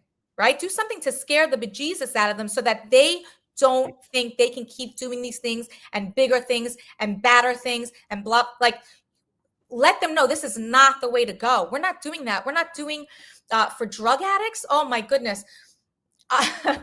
It was brought to my attention yesterday that there's this organization that they got $3 million from city council to give people clean needles. $3 million to distribute clean needles to drug users. That's more money than we're giving our youth for after school programs. That's not the way to treat, and I'm going to say it here, I'm no expert on this topic, but I don't think that's the way to help drug users. I mean, what happened to rehab? No, we're saying here, go overdose and die. Stay addicted to drugs. That's what we're doing. We are enabling this behavior. A homeless, don't even get me started on the homeless situation. Homeless shelters going up everywhere. I really have a hard time with the homeless situation. It breaks my heart to see homeless people and homeless animals. It literally breaks my heart. Like, I turn away. And what makes me even more enraged that somebody's living on the streets and then you have people living in $40 billion homes is the fact that we're building homeless shelters everywhere in the most expensive city in the United States. And we think we're helping them. Okay, yeah, we're going to stick you here and, I don't know, figure out how you're going to pay $4,000 a month for a 2-bedroom when you get out. Yeah. Homeless shelters, as long as somebody's making millions of dollars in contracts to run them, they're going to keep popping up everywhere. And they're not going to help one homeless person get back on their feet. We're doing it all wrong. It's not right. Because we have very incompetent people who are self-impressed, who could care less about the people that they claim that they want to help and serve. And honestly, they don't live in New York City. We have a mayor who lives in Fort Lee, New Jersey. You have every police commissioner doesn't live in Manhattan. Jessica Tisch did. The rest of them all live out of where they should live when all the commissioners are in the city and no longer living in the city. They live upstate. They live in Long Island when it used to be held to a standard that you were required to live in New York City. And you know why you were required to live there? Same for our police officers. The bulk of them don't live in the boroughs. And it's a problem. It's a problem because, I would hear throughout my career, I don't care. I don't live here. My kids don't go to school here. And I would lose my mind.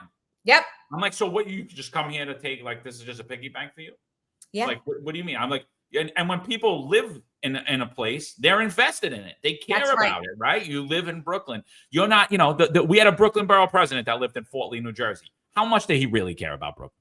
Come on. He cared about Brooklyn so much they lived in Fort Lee, New Jersey. Come on. It's we have a mayor who lives in Fort Lee. Like, it's a joke.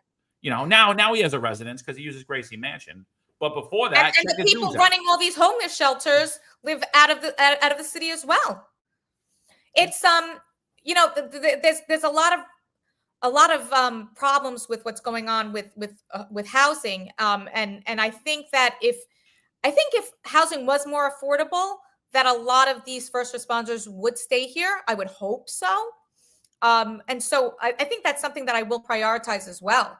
Making sure that if our FDNY, if our NYPD, if our EMS and EMT, if our teachers, if these people that basically take care of the people that live here, I would like for them to stay here and live here if they want to. I want it to be so that they could afford to live in the communities in which they serve. I think that we would all be better off if that was the case.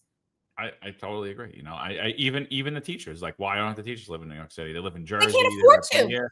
Either they choose not to or they can't afford to. All right, if you choose not to, you choose not to. I don't know how I feel about that. I have to think a little bit more about that. But if you're a New York City public school teacher, if you work at FDR and you want to live in Brooklyn, but you can't afford to, well, I want to make sure that you can afford to live here. Yeah, I agree. I totally agree with you. But there is something to be said about it's totally different when they're teachers that their kids go through that same public school system and they live in the areas that they teach versus a teacher who lives 100 miles away, right. And their kids go to Catholic school. It's like there's something to be said about it. And it's the same thing. It's the same thing with cops. And you can't tell me. I've heard that hundreds of times throughout my career. I don't care. I don't live here. Oh yeah, I've heard that hundreds of times. Yeah. And does that say that everyone that comes from Long Island or upstate doesn't care? No, I'm not saying that either. But I'm just saying there's something to be said about living and working for a community, you're invested in it. When you don't live there, you're not so invested in it. You're there's absolutely less right. of a chance that you'll be invested in it. And that's also another reason why I want to push. 70% of people that live here in Brooklyn rent. And I want to make a path for home ownership, because it's the same way like in real estate. If you own a place, you treat it better than if you rent it. So it's a form of ownership to live and work in a community. I see it all the time. People take care of what's theirs. So you're right. I wasn't there at some point. There was a mandate that you had to live in the city to be a police officer. So in order to, you have to live in the city or in the 5 surrounding areas, the acronym SWORN PO, which we use: Suffolk, Westchester, Orange, Rockland, Putnam. I forget the other one, but whatever, but you have to live in the surrounding counties, right? Like, and so that mandate still exists today. But we blurred the lines with that totally, because most city workers live in New Jersey, like the mayor, and I don't blame them. And just so we're clear, I don't blame them, because look at all the things we're talking about. It's miserable to drive around. I don't blame them either. They're popping up homeless shelters and illegal migrant shelters for males only, but in everyone's neighborhood. It's a miserable shopping experience. It's a miserable driving experience, a miserable working experience. It's a miserable walking experience or commuting experience. So I'm not blaming anyone. I'm just saying it adds to all of the problems we already have. It adds to congestion. Can you imagine if we all lived where we worked? Yeah. You could take away that $9 fee, Hochul. We don't need it anymore.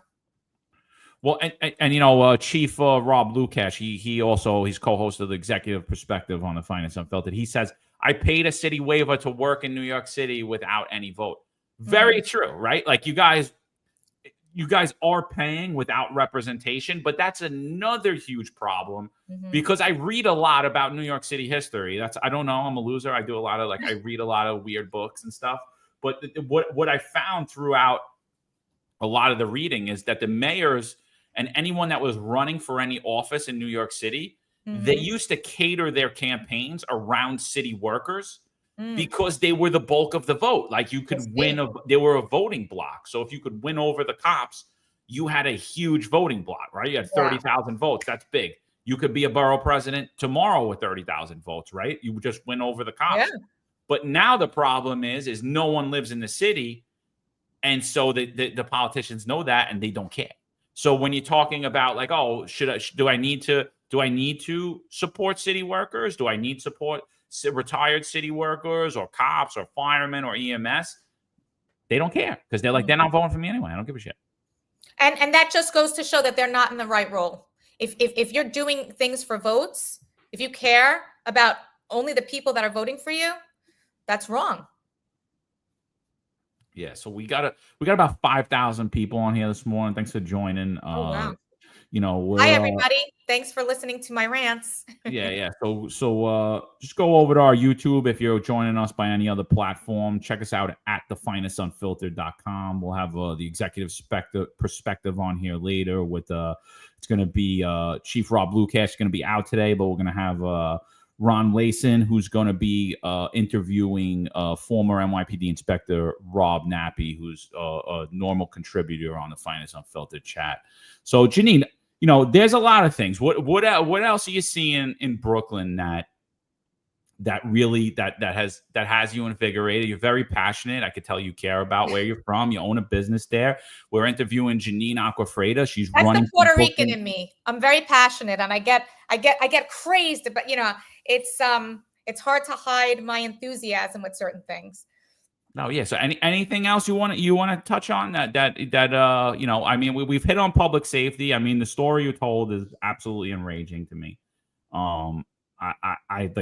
I can't say enough about that, and I could talk about that for the next 4 hours. So I'm gonna get off of that, because it really bothers me. I have two older sisters. I have 2 daughters. I'm like, I can't believe that. If somebody treated my sister that way, the way that you were treated, there'd be a big problem. Like that is a big problem to me. It's unforgivable. That should have 100% have been a report, and those individuals should have been arrested. And I can't.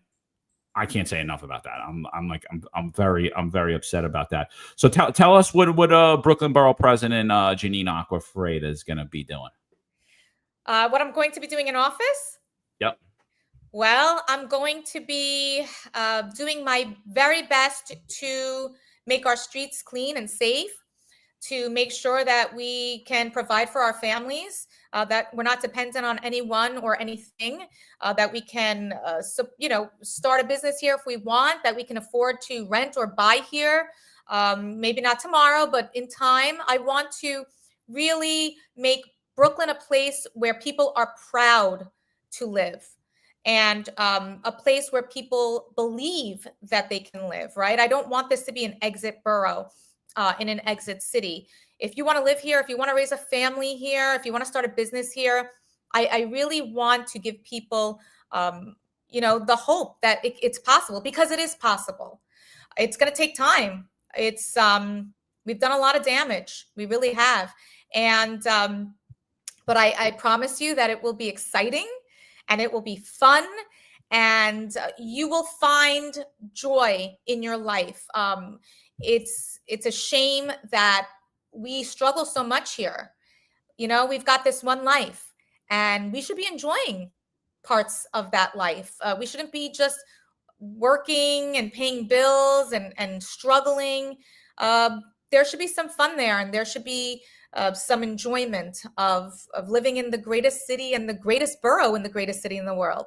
So yeah, it's going to be hard work on my end, but hopefully you don't have to see that. Hopefully you just see all the good things that come out of it, and we can do a lot of really good things. I really believe that. Oh yeah, we just need the right people in place, So this is the current Brooklyn Borough President. This is Antonio Renoso. This is when he was in New York City Council, and Mayor Bill de Blasio had just implemented the vaccine mandate. This is on the heels of Antonio Renoso saying that he wanted to abolish the gang database, and saying that he was falsely told that police keep us safe, and wanting to defund the NYPD by over $1 billion. Just want to take a listen to Antonio Renoso here. He's celebrating Bill de Blasio and thanking him for his leadership. And I just want to get your thoughts on that after. I want to talk about New York exceptionalism. For many, New York City is the greatest city in the country, and arguably the greatest city in the world. But to be great, we need to be first. We need to be smart. We need to be aggressive, and we need to be a model. And that is what's happening here today. Mayor de Blasio has put us in a position to be leaders, to be the first, to show people the way that we're going to get out of this dark time that we've all been struggling through. I don't want to take away from the fact that people have lost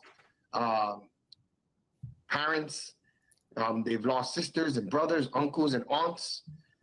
We've had folks that are working in the front lines that are doing more work than they should, suffering through this as well, having to take a pause on their emotional heartbreak to do what's right for the city of New York. The sirens that Andy was talking about every single day, and how we suffered through that, locked up in our homes, not able to come out, only for essential items. That is the life we're coming out of. And we finally have to put an end to it.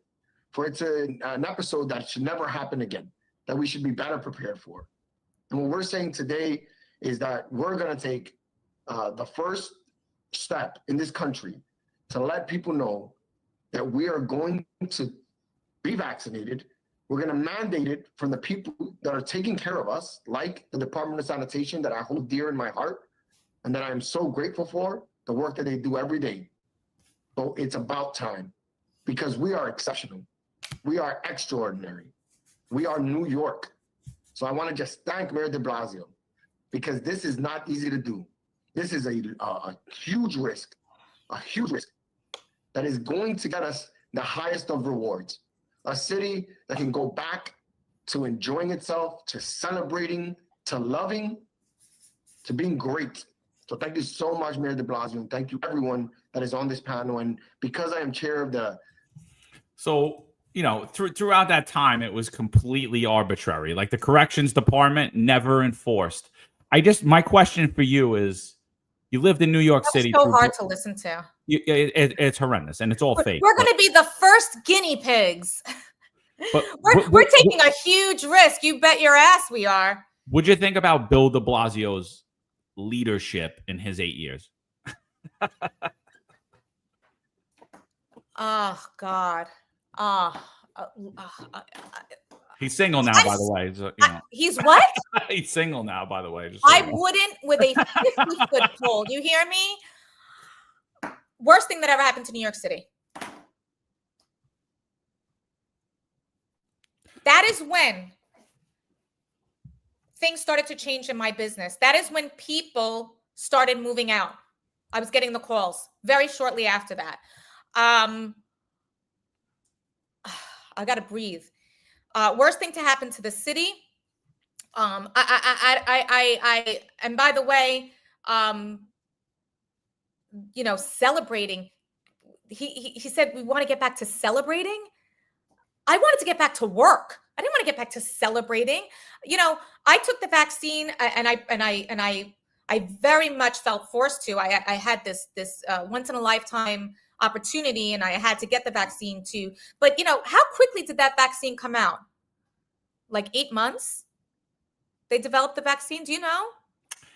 To me, it was never about, I never cared about the how it was. My whole thing was, I don't care if it makes people fly. I have tons of women lined up outside of my office that are single mothers that you're telling me you care about that. And they live in the projects with their kids and they've just got a city job and they're hysterical crying, telling me, I don't want to put this in my body. And I'm sitting there and going, am I going to be Harvey Weinstein right now? I'm like, this is wrong. Like, this is a civil rights issue. This is a worker rights issue. I don't know anything about medicine. I just know that I'm not doing this. Yeah. As a man, I cannot sit here and tell, just do it so you can continue working. Just put this in your body so you can continue working. Do you remember 9/11 when they said it's safe to breathe the air? Yeah, exactly. When this vaccine came out so quickly, I think it was like 8 months, okay? But we're still trying to figure out a cure for cancer. But easy with the talk. I totally agree with you, but just watch out because they'll pull us down. And we got about 8,000 people on here. What can I say? Just, what can I not say? Call it something else. The shot or whatever. Oh. I'll just do this. All right. I like to talk with my hands, right? Yeah. It's the Acquafredda. Free speech is welcome, just not too much of it. Okay. Yeah. Well, that's nonsense. But anyway, I don't even know what I was saying. What was I saying? You were just saying how it's like we really didn't know anything at that time. The product that was available was not approved by the FDA. The one that was actually a product that was available to New York City residents or to New York City workers. And that's a proven fact. We have the data. We have the foils. Marlon Bethel, a former intelligence detective who lost his career over this. We have the data. There was none approved FDA version available. People were very right to be skeptical after what happened after 9/11. But also, forget about 9/11. 9/11 had a huge impact on me and what happened there on Ground Zero. But let's fast forward to the seed time, okay, in 2020, because initially they said you don't need a mask. Remember that? You don't need a mask. Don't wear a mask. Do you remember that? I remember when Donald Trump said he wanted to shut the borders, and Bill de Blasio was down in Chinatown saying, "Come down here, take the trains, let's gather together." That's right. I remember that. Like, I'll never forget that as long as I live. That was on a Monday. Don't wear a mask. Don't listen to Trump. That's right. You don't have to shut the borders down. And then, so that was on a Monday, and then on Thursday he's saying, "Oh, get the masks out, and it can't just be any old mask." No, first it was cloth, then it was then it was the N95, then it was 6 feet apart, then it was shut it all down. None of it made sense, and we have every right to question that, and we have every right to say, I don't want to put this thing that was fast-tracked in my body. I'm going to tell you right now, I got it. I thought I was going to die after the second one. I've had horrible side effects from it that I wouldn't wish on anybody. I wish I didn't take it. And again, does that make me anti-vax? No, it makes me anti-this. Okay? We're talking about one situation because I know people are going to, oh, she's anti. Okay. It's so I think wrong. it's just anti. Oh my God, no! I don't want to watch this. We have to watch it because everybody's bringing it up. This is anti anything that this man tells me. Like, because he's the worst of us. He's the mayor in New York City. He should represent the best of us. And this idiot represented the absolute worst of us. And that's, by the way, that's true. And to make such a joke. 99%. Like, let's watch this because everybody in the chat loves it so much. Thank you so much, Randy. Thank you to the whole Shake Shack team. This is really going to help us out. And did you say free fries when you get vaccinated? I got vaccinated. You're saying I could get these delicious fries? Wait a minute. But there's also a burger element to this. Let me check with Bill Neathart. Is it too early in the day to eat a burger? No. This could be breakfast. Okay. I can't watch the whole thing, but I just wanted to bring up that this guy was. I wonder awful. if he got paid by Shake Shack for that. This guy was awful, and Antonio Renoso is thanking him up and down for his leadership. This is leadership. This to me is a commercial, so it's the clown of all clowns. He mentioned Shake Shack in that commercial. And I think it's very important to point out that initially they said not to wear the mask, not to do this, not to do that. And then when they started pushing them, who got those contracts to make all this PPE equipment? People with political ties. People were making money off of our misfortune. Horrible. Absolutely horrible. I'm shaking. I can't. Yeah. And then we got a mayor who basically he doubled down on everything this guy did. And now we have a mayoral candidate who, if we don't remember what he did during COVID. Wait, I could say that, but I can't say that. What can I say? Yeah, just be easy. Just be careful. I'm just going to shut my mouth. We get a little heavily censored here because we talk about a lot of issues that because you talk about the truth? we voice our opinions, and okay. So we just get heavily censored because there's some in the political world that don't like the voice of the people to come through for obvious reasons, right?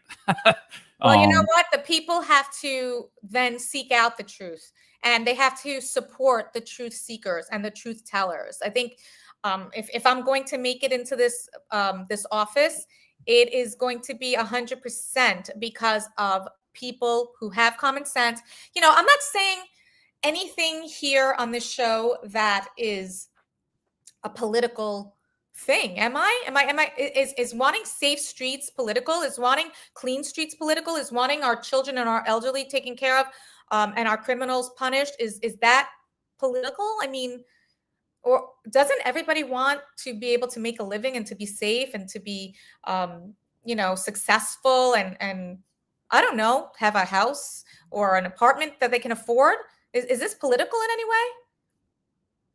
No, I think this is common sense. And I remember a time in New York City where I didn't know if my teacher was a Democrat or a Republican because they basically supported the same type of things. Maybe they were a little different with fiscal responsibility or they supported different programs.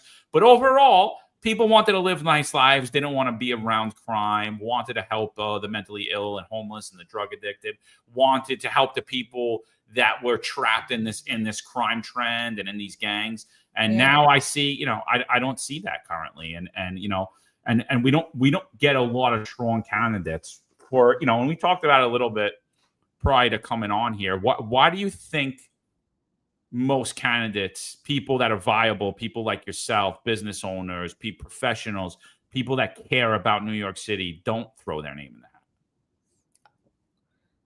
Well, it's politics is a lonely place. People don't like politics. Politics is very divisive. And the people that should be in office are, I don't think necessarily people that like fighting, right? They are the people who should be in office are people who care. And they don't want to fight with people. They want to make things work. And so I think politics turns them off. Those are the people that should be in office. But I'll tell you, as a business owner, I've had to shut down my business. There's no way that I can campaign and work. So I don't think many people are in a financial position to do that. I'm actually not in a financial position to do that. I am taking a huge risk by, slamming the brakes on my business. It's a lot of work, but I like work. It's you got to put yourself out there. You have to be willing to be, attacked personally, professionally, physically. That's not an easy thing to do, especially I'm a single woman. I don't walk around with detail, like I've stood outside of supermarkets to get signatures for my ballot, and I've had encounters that were very scary and very uncomfortable. So I think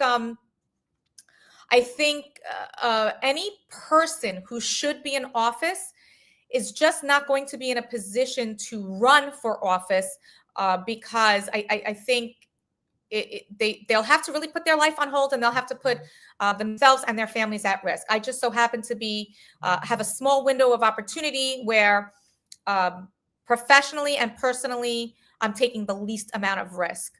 But also, to not be a Democrat, it's virtually impossible in most people's minds to even fathom that a win is a possibility. And so why even bother? We just said this about the cops. Why take the report if that nothing's going to happen to these criminals? Why run? Why spend your own money and take time away from your family and your friends and your life when you have no shot? I think ultimately that's why people don't run. The people that are in office are career politicians for the most part. They were aides. Then they slid into a council seat. Then they slid into a borough president open seat. And so it doesn't take much ramping up, and they have the full support of the party. But for anybody on the other side who thinks differently, and I think who makes more sense and who prioritizes things in a different way, it seems like an impossible win. So why get into something to lose? No, it's true. It's I think the real issue is getting the base out to vote, because I've said it for everyone. Like everyone's like, you're so conservative. I can't believe you're from New York City, and I'm like everyone I know thinks the way I do. Just most people don't get out. Cafecito Break, great independent news channel, two sisters, boots on the ground in Brooklyn. I'm not sure if you're aware of them. I am. They're like a sister channel. They're awesome. She says here we have too many folks in New York City that live and benefit but never participate in anything. But I think the bigger reason, but I think the reason for that is like, you live in Brooklyn, you don't know who Janine Acquafredda is. You don't know that you have an option out there that you're like, wait, this is somebody that I could go to her office when I have a problem and talk to, and whether she's going to help me the best she could or she's going to guide me. As opposed to you're going to show up in Antonio Renoso's office and his door's going to be closed and his thing's going to be locked and you're going to send emails and he's never going to respond back to you. Because that's what happened to me in Staten Island. That's what happened to numerous people in Brooklyn, and I think, and Janine's somebody that I relate to. Janine's common sense like me. Janine doesn't pretend she knows everything. She doesn't pretend to be perfect. And, the blackout on the media, I think, has controlled the elections in New York City bigger than anything. The media might be worse than the politicians. I cannot believe I finally got one media outlet to feature me. They claimed they were trying to reach me and they couldn't reach me, which is crazy. I mean, literally have my phone in my hand at all times. But anyway, they featured me 6 weeks after the article originally aired, was posted with the other candidates that I'm running against. So it's unfortunate because they're dirty. They really are. And they're not reporting. It's propaganda at this point. When you don't feature every candidate in a race, that's propaganda. There's no other reason why I can't be featured in the same article as the gentleman that I'm running against. It's I don't know how to fix that. I'll call them out. I'll continue to email them. Yes, local press is part of that problem. Now I've learned how to read the little comments as they come in. Local press is a huge part of the problem. Not one Brooklyn paper has featured me.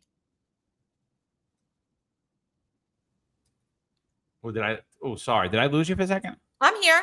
All right. I'm just speechless. No. I think I blacked out for a second. Oh, you did? I've seen everything going on.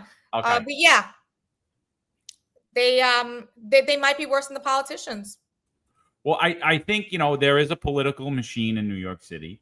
I think it's very apparent to me that there's a political machine, and I don't care what you're talking about. If you're talking Fox News, if you're talking Newsmax, if you're talking New York One, they lean Democrat support, and some in the background, some in the front.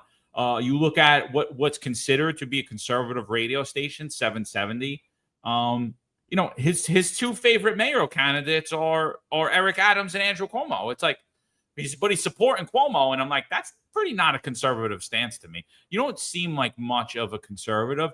And then Fox, when they feature people, I know more about, if I watch Fox or Newsmax, I know more about what the Speaker of the House, Mike Johnson's doing, or what AOC's doing than I ever know about what a local politician's doing or how they're running. And it's honestly, it's a huge problem because your local politics affects your life way more than who's the president of the United States or who's the Speaker of the House in Congress. I mean, like, Absolutely. What do you think about that? Do you think local politics is more is something people should pay greater attention to than national? 100%. And I was one of those people up until 3 months ago. I had no idea who made the laws, how things work. I really didn't. I didn't know about city council. I didn't know the hierarchy. I really did not know anything. And how do we fix that? How do we get people to get more involved? Well, if, as borough president, I'm going to make that a priority, because we need to be focused on what's going on in our backyard. And you could register to vote at 16. It becomes effective at 18, but you can start very young, teaching people this is how it works. This is who makes the laws. This is how voting happens. This is, ranked choice. This is primary versus general, like all these things. Most people, I don't think they understand that. And it's really important. We shouldn't be focused on global politics before what's happening in our own backyard. And by the way, so many of our local elected officials are doing that. Every day they're screaming and crying and ranting about Trump. And it's like, hello, take care of all the garbage in Little Haiti, right? Get that mess cleaned up. I was there last Friday, a mess. I can't tell you how many neighbors came out thanking us. We had a small group of people cleaning. Like, worry about your own backyard, worry about your own streets, worry about, things that are happening here as opposed to out there. That's not to say, be oblivious. I took it to the next level. I wouldn't watch the news because it put me in a bad space, mentally. So I didn't even watch the news. I'm not saying be dumb, but what I'm saying is, you have to look at what's happening, where you are, who runs the show, how can you get involved, how can you support people whose thinking aligns with the way that you would like to see your neighborhood run. And these people that live here are not doing that. They're not coming out to vote. They're not donating to campaigns. They're not, volunteering for the candidates. They're not. They're complaining on social media all day long about things. And I'm here to tell you, it doesn't work. That's what I did for years and years. Now I'm running for office because complaining on social media does nothing. You have to support candidates that could actually make things different. Otherwise, you're going to keep getting the same thing. I don't know exactly how many people are in the race here for the upcoming primary, but I could tell you right now there are many, and we'll make this political for a second. There are many Democrats that have nobody running against them. So they're going to win the primary. And there's no Republicans running against them. So they're going to win the, so they're just going to roll into the next, into next. Into no-show job where they do absolutely nothing and nobody knows who they are. And everyone's saying, why the hell is everything bad? It's like, well, they say it all the time. Why do New Yorkers, if you're on social media a lot like I am, why do New Yorkers keep voting for the same idiots over and over again? Well, because there are no other idiots running against them, and there are no smart people running against. There's nobody running against them. They win by default. Yeah. Stephen S. says Curtis Lee was having a campaign event in Bay Ridge. I will be there tonight. Encore. Thank you. So go support Curtis Lee. Well, I have all of Janine's links to her campaign, to her social media. My website is under construction. We've had some website difficulties, so my website is under construction. Hopefully that will be done soon. But I'm very active on Facebook, Janine for Brooklyn. I'm very active on Instagram, Janine for Brooklyn.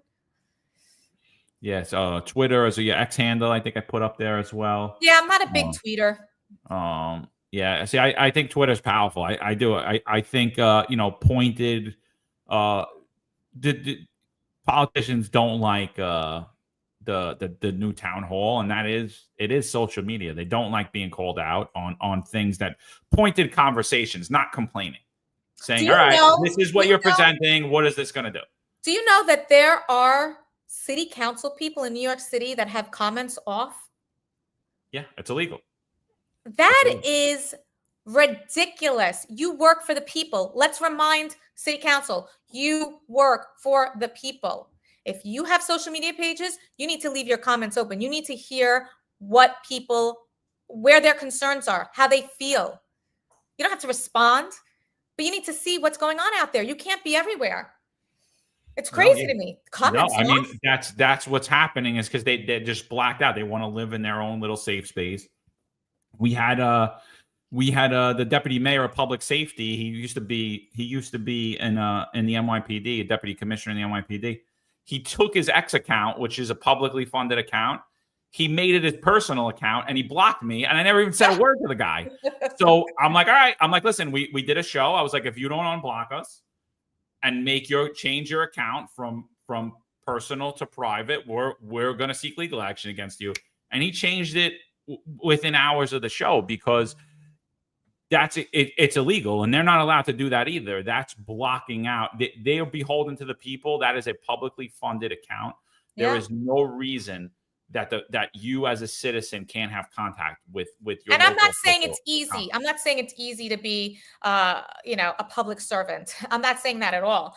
But if that's what you're choosing to do, your job is to, listen to the public and do what's in their best interest.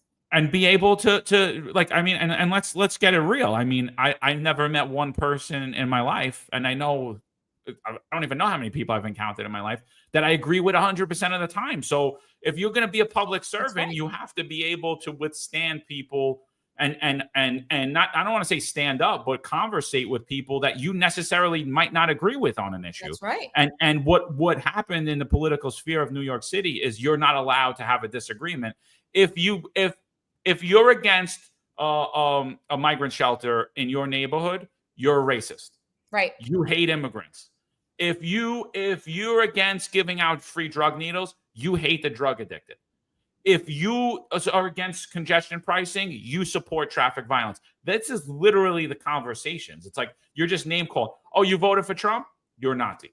It's like, what? Forget about voting for Trump. If you're a registered Republican, you're a Nazi. True.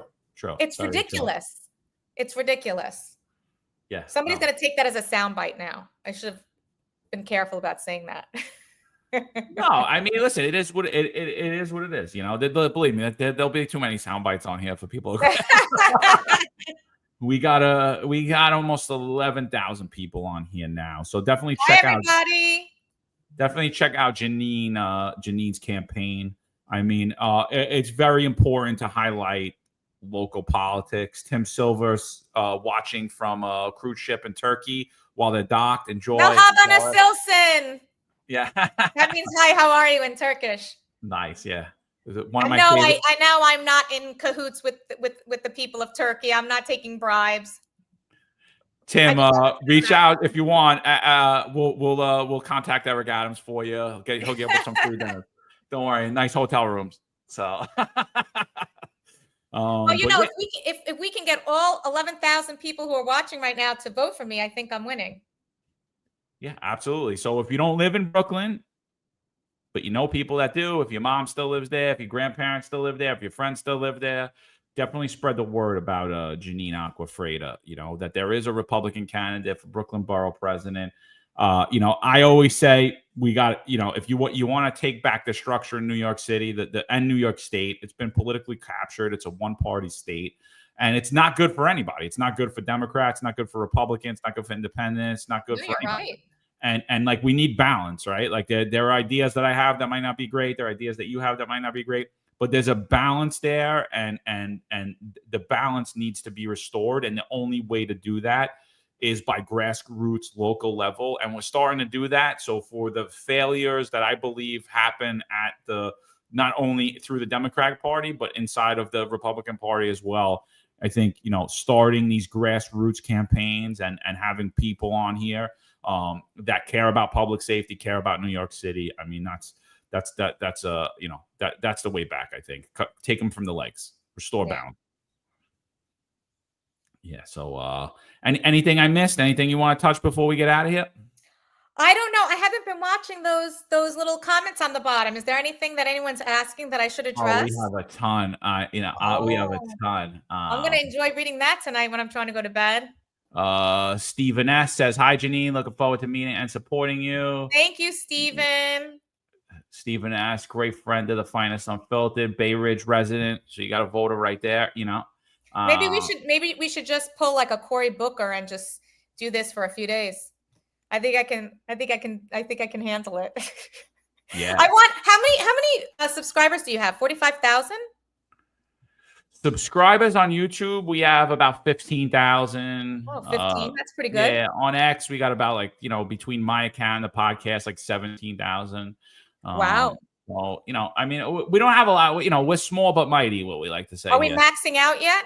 So I don't think we should sign off until we have 70,000 viewers. So the thing with telling the truth is it's not very popular, and literally being beholden to nobody is not very popular. So, but a lot of people pay attention that don't follow, that don't subscribe. 78% of the viewers of this podcast on every platform, over 70% is not subscribed or do not follow. There is a huge target on the back of this podcast, especially for city workers. So they don't follow because of that, but that's okay. They're here, they're watching, they're listening, and that's more important than subscribers or follower count, right? It's like the impact you have. So they're closeted. They're closeted supporters. And honestly, I'd be doing this if we had 10 people in here, so I could kill her, So it doesn't matter to me, I love doing the podcasts. Yeah, no, podcast is great, man. It's just, it's just regular people, and I say it's like the news for ugly people, right? Like you ain't gonna see I'm not gonna be all dolled up on the news for you. It's but it's real people coming at you, with real perspectives and real ideas where you can't say this, you can't do that, and then mainstream media. I used to do a lot of mainstream media hits, and they're 30 seconds. I'm like, you want me to break down a problem that took 30 years to create in 30 seconds? I'm like, sorry, I can't do it. I'm sorry. Well, that's been a very frustrating part of my campaigning. And I said this before, Janine, what's your plan for this? What's your plan for that? I don't have a plan, right? It takes time. How am I the person that has all the answers? I don't. But I have a process that I'm going to follow to come up with a plan. And that's going to heavily involve the public. But until I get a chance to get in front of people, which I haven't had the chance because the media is shutting me out, I can't get the input that I need to kind of form even, I don't know, initial plans. And I would love to. I would love to say, hey, this is how we're going to fix public safety. This is how we're going to fix affordable housing. This is how we're going to fix, small businesses closing every 2 years. I have ideas. I have a lot of ideas. But, it's gonna involve public input, and people need to know who I am. They need to know that there are other candidates, and they need to make the decision for themselves. Does she sound like the person that I want running Brooklyn, or does this person sound like the person that I want running Brooklyn? No, I like to follow at night. I'm going to be a little critical of your campaign though. Now, one thing I gotta say, I think you're missing a huge opportunity on X, and I think that you should be going directly at your opponents on X and letting the people know who you are. I think it's important, and I think that's the one thing. Like, I could complain about the media all day long, but there's a saying that's been being said for a while now, these past few years. We are the media now. So you're the media now, Janine. So just get out there, go on those social threads, media platform. get out there and let the people know who you are and what you represent. I have X. I have it. But I'm not just saying on there. I'm saying on Instagram too as well. I'm on Instagram 24/7. Yeah. Like Facebook, I'm completely shadow banned. I have an account there, but like it just pushes over from my X. So if anyone that comments on my Facebook's, apologies if I never respond. It's that I get zero traction on Facebook. I think we're live on Facebook right now. We probably have like 3 people watching. We have 1 person watching on Facebook. It's crazy. Wow. But yet Instagram, our Instagram flies. So I don't understand like how that happens. We get millions of views on Instagram, but we get nothing on Facebook. It's weird. And I think I have more people following me on Facebook than I do on Instagram, Twitter, and TikTok combined. But I know I have to do the X thing. Maybe I'll spend some time. X is fun. Hire a social media person. They can post for you. Yes, I have to start fundraising so my campaign can pay for that. People don't realize. This is another thing that I find crazy, but campaigning is probably 80% fundraising. I had no idea. They were like, "Oh, Janine, you can't self-fund your campaign." And I had to take like a 3-day course on how to fundraise, and there are limits, and it's very hard to get people to donate to your campaign. Very, very hard. I don't know why, but I definitely need donations for my campaign because I can't really do anything without them. I can't pay for things with my own credit cards and my own money. It's not allowed. Yeah, I will highlight one thing that Eric Adams said. He said, if you want to win an election, out fundraise your opponent and you win. And I mean, that he looks to be dead accurate, on that. Well, then I'm losing. If that's what it's all about. But in the current structure with the low voter turnout and a captured media, that is true. But if you rally the base and you get people out and you get those boots on the ground, and honestly, I think with you on X saying a lot of things, I think you will get more media attention because even Cafecito saying it here, news folks and influencers love X. Like we have news media listen to this right now on X, and so get on the X game. And that's the thing, like get your point out there. Like we are the media now. You're the media now. You're a politician now as well. Even me, I'm not running for office. People like, I don't want to be political when I come on the show. I'm like, I don't know how that's not happening. See, nobody likes politics. Nobody likes politics. Yeah. But everybody wants to, have an opinion. I'll got Liam McCabe on Facebook. I think he's a Bay Ridge guy too, Liam. He's my campaign manager. Oh, there you go. Yeah, he's a Bay Ridge guy. He better be watching on Facebook. Hello, Liam.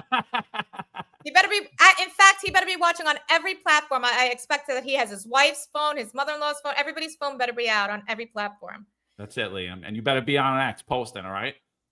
Yeah, I'll get on the X thing. I can't promise you when I have a full plate, but I will get on the X thing.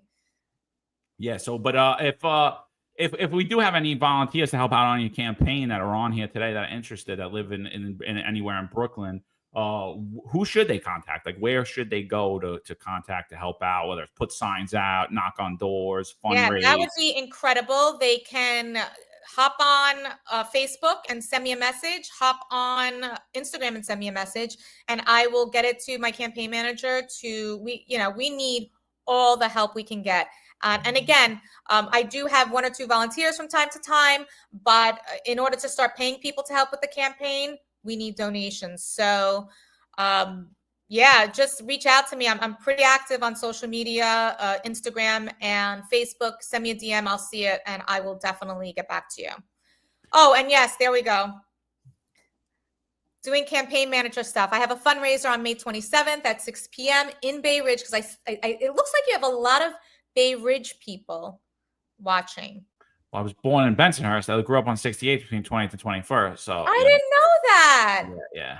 I started my real estate career in Bensonhurst. Really? Yeah, 86th and 17th. Remember Tasty Pizza? Yeah. Absolutely. Okay. So actually, I was a financial advisor on Shore Road at MetLife. And then I was actually having a slice of pizza at Tasty Pizza. And the owner of a local real estate office, when I got off the phone, said, "Hey, you should be selling real estate." And I was like, all right, what do I do? Because I was so tired of selling life insurance. It was like kind of depressing. And so I got my real estate license right there, and I worked right next to Tasty Pizza for years.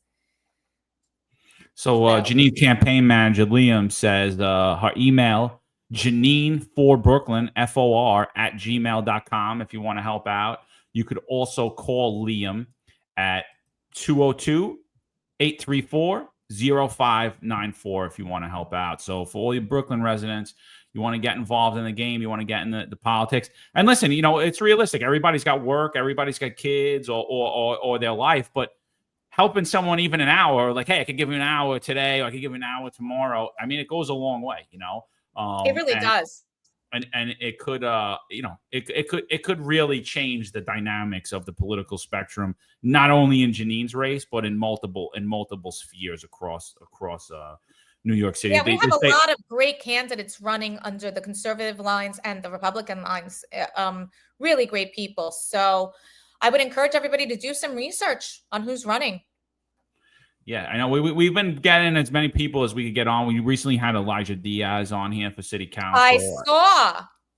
Great candidate. They're trying to knock him out of the race with their little political tactics. And that's another strategy that the media doesn't report on, and most of the public doesn't understand. It's that when you do get good candidates, they use lawfare against you. They weaponize their office and taxpayer funds to keep people off the ballot so that they don't have to campaign and they can continue in their no-show jobs and or part-time jobs. So it's it's so dirty. It really is such a dirty thing to do. I mean, have a little faith in yourself that you can win because you're the best person for the job.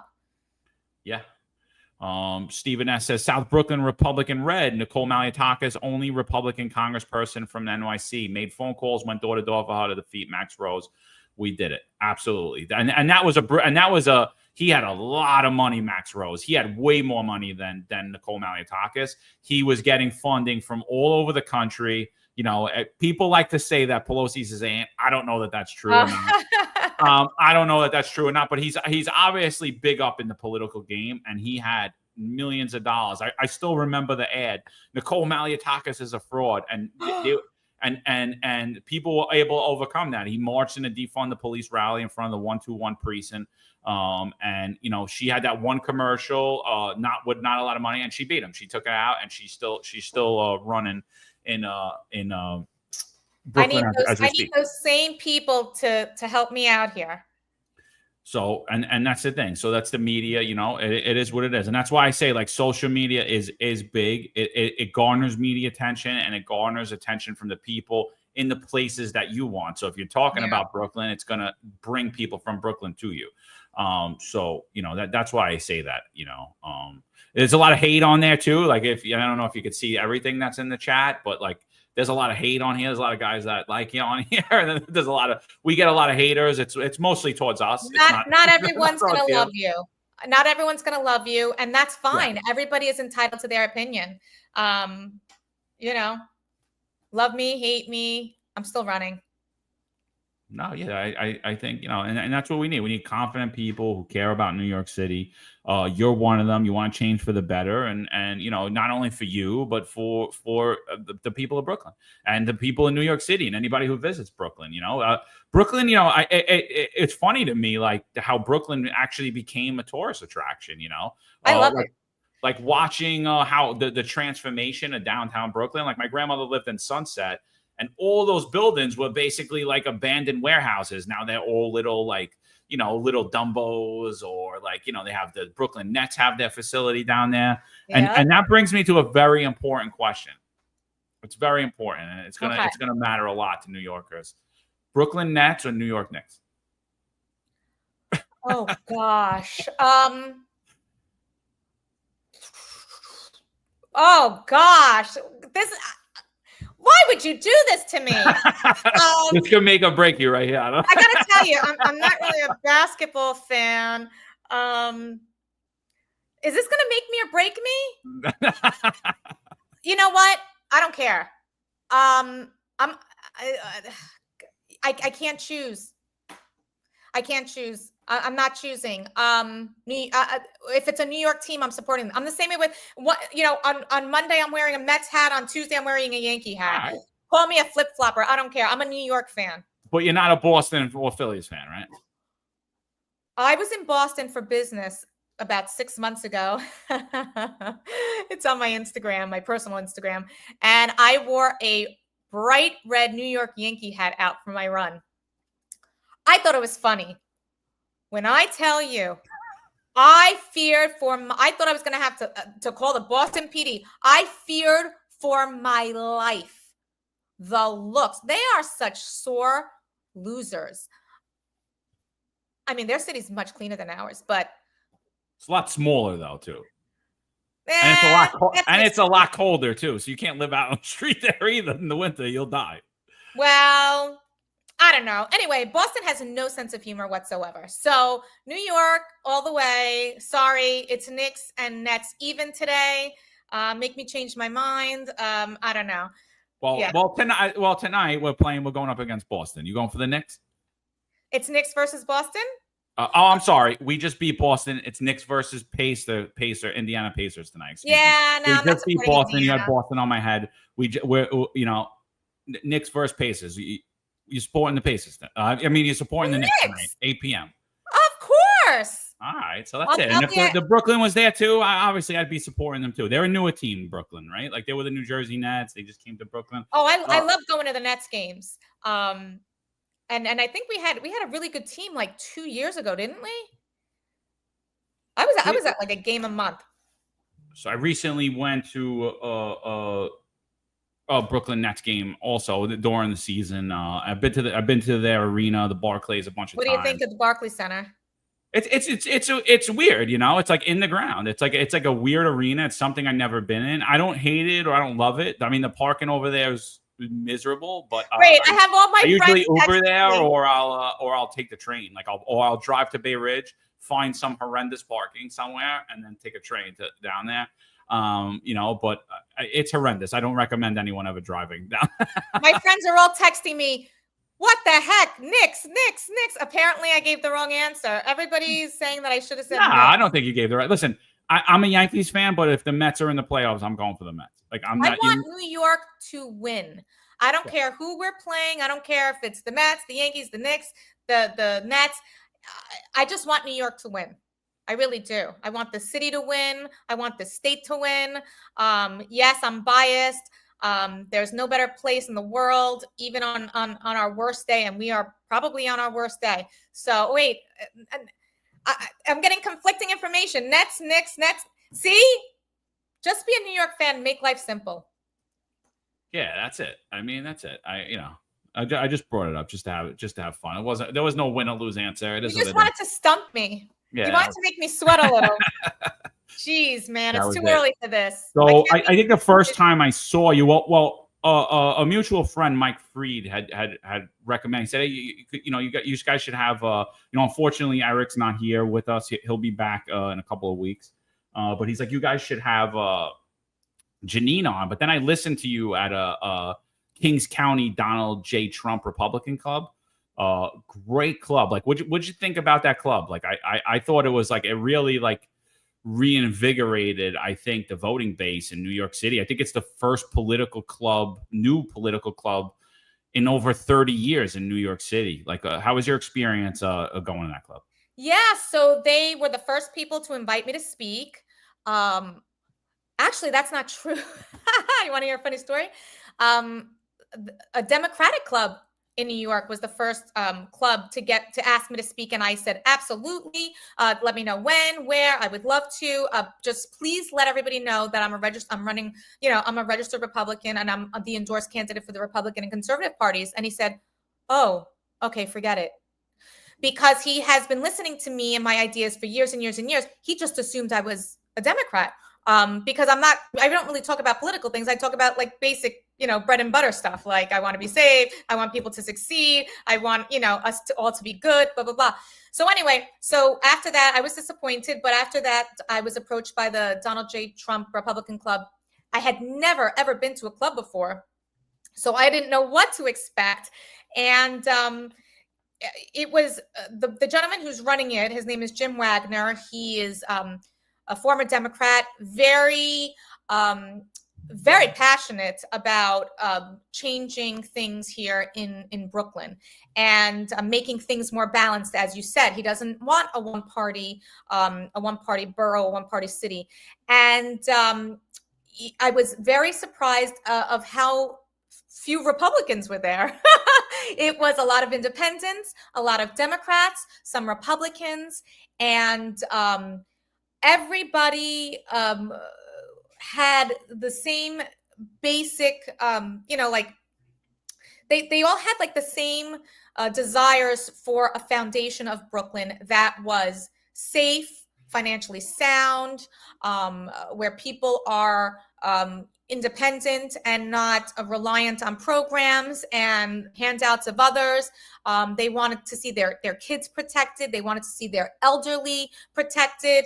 And of course, they wanted to see all of the city workers who were fired for not taking the vaccine. They wanted to see them reinstated and compensated. So it was very, I hate to use the word bipartisan because I really am not a politician, but whatever, that's the word they use. It was really just Brooklynites from all different backgrounds, from all different political affiliations wanting the same thing. And I loved that.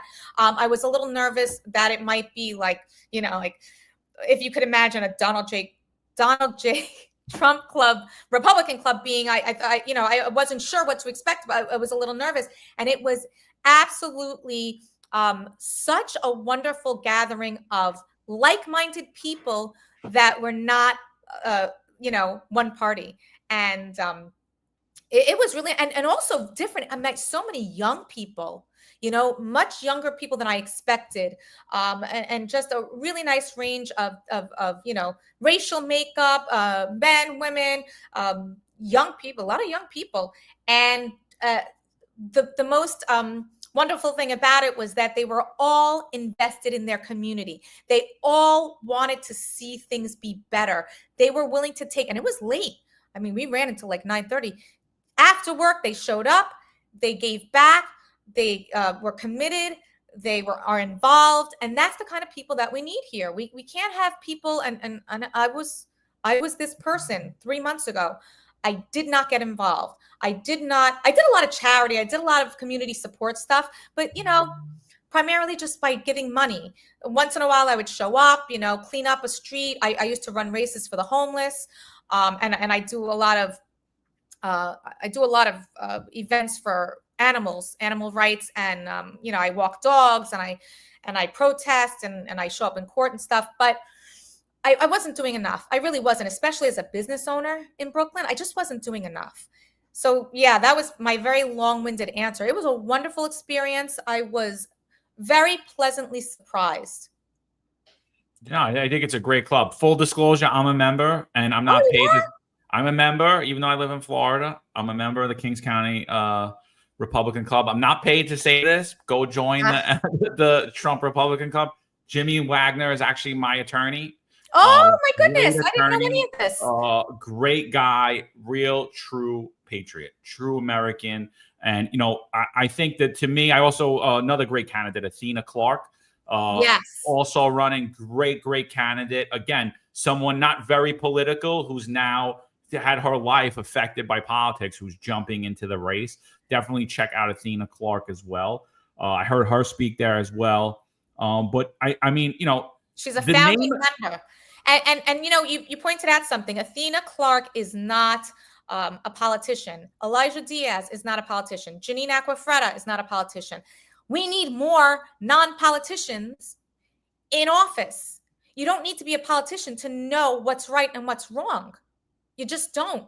In fact, it would make more sense to have people representing the people that are actual people, right? People that have had employment that is not the government, people who have owned businesses, people that live here, people that raise families here, people that went to the schools here. It's shocking, and you mentioned this before, how many of these politicians have never had another career, another job, another life experience outside of being an elected official. They've never been hired. They've never been fired. And then the people who have had other careers have been very incompetent at them, like a former captain in the NYPD who's now the mayor of New York City. But that's a different story. That's for another day. But you don't like that, man. Well, I mean, I think he's done more to awaken the voter base than even Bill de Blasio did, because his implementation of Bill de Blasio's policies were what drove the car over the edge in New York City. So you think Adams was worse than de Blasio? I think that Eric Adams by far is, and with evidence to base it on, I think not only was he the most corrupt mayor in New York City because he's the first mayor to ever be indicted, he's also by far the worst mayor in New York City history. And the reason that I say that is because when I look at Bill de Blasio's career, I can't stand the guy. I can't look at him. Like, at least Adams I could look at. He's funny. He makes me laugh a little bit. He's an interesting guy. Like, I could, I like his story. I like his background. Bill de Blasio gives me like the, but when like when I think of New York City under Bill de Blasio, it was a place that I lived, a place I never thought I would leave. When I think about me working in the NYPD, it was a competent agency. It was a place I never thought I would leave either. I thought I would retire out of there an old man. So when I go to there, when I go back to that time, I can't help but say New York City looked different. It felt different. I would have still been in New York City if not for Eric Adams. And by the way, I'm not alone in that. And not only would I have been in New York City, I would still be in the NYPD. And there are thousands like me, So yeah. I personally think, and then when we talk about the defund the police movement, I think like we're going to have Scott Stringer on here tomorrow for about a half hour. He was a defund the police guy. And now he's saying he wants to hire more cops. But like Eric Adams is sitting there like, oh, he's a defund the police guy. He's a defund the police guy. Eric Adams is the king of defund the police because we've lost more cops under Eric Adams. They either resigned, left, vested early, retired early, or retired under Eric Adams in his 3.5 years than at any other point in history. And so like it can't be ignored, like that public safety is the number one issue. And a cop who ran on that he was going to restore public safety in New York City failed to do so. And I hold him so accountable because I personally think cops are great people. I think the average cops are great people. I think that they regardless if they're a Republican or a Democrat, they have a large overview of things and they're able to conversate and understand and make great decisions. I think that those are people that should be in the political arena. And I feel like he killed everybody's chance at that. Interesting. So sorry for my long-winded rant, but that's no. I mean, it's very personal for you. It's not as personal for me. I would say de Blasio was worse, but we have different opinions. But what would you say? Was New York City better under de Blasio, the look of it and the feel of it, and was it safer under de Blasio than it is now? Yes. However, I believe that the downward spiral was started by de Blasio. Oh, I'll never disagree with you there. Yeah, I really Like I do. said, it was Eric Adams' enforcement, because Bill de Blasio was pro-mandate. He was pro-open border. He was pro, giving illegals everything, allowing them to vote. And Eric Adams did all that stuff. And maybe he wasn't indicted, but everybody wants to know where the money went for the mentally ill. Well, and that's another issue. Like, that's another issue that I think it's insane. And again, I blame Eric Adams for it, because if I was the mayor right after Bill de Blasio, and if you had anybody that was like this competent, they would have been the president of the United States. Donald Trump would not be the president right now. Because, I mean, you came in at the opportune time to turn New York City around, both financially, public safety, retain residents, attract new businesses. And Eric Adams didn't, just completely failed at doing all of that. So why didn't he investigate that? Why didn't he go backwards, have his Department of Investigations investigate it? They just, Bill de Blasio just had to pay $440,000, I believe, something like that. Chump change, right? For using his NYPD security detail. But the thing is, Eric Adams, when you look at Thrive under Eric Adams, what did he do when he stepped into office? Did he go back and say what happened? No. You know what he did? He renamed Thrive and he gave it like $50 million more. So the scam continues. So it's like, yeah, I agree with you. De Blasio and Charlene McRae, that investigation should happen. But how do you do that without investigating? What's the statute of limitations on that?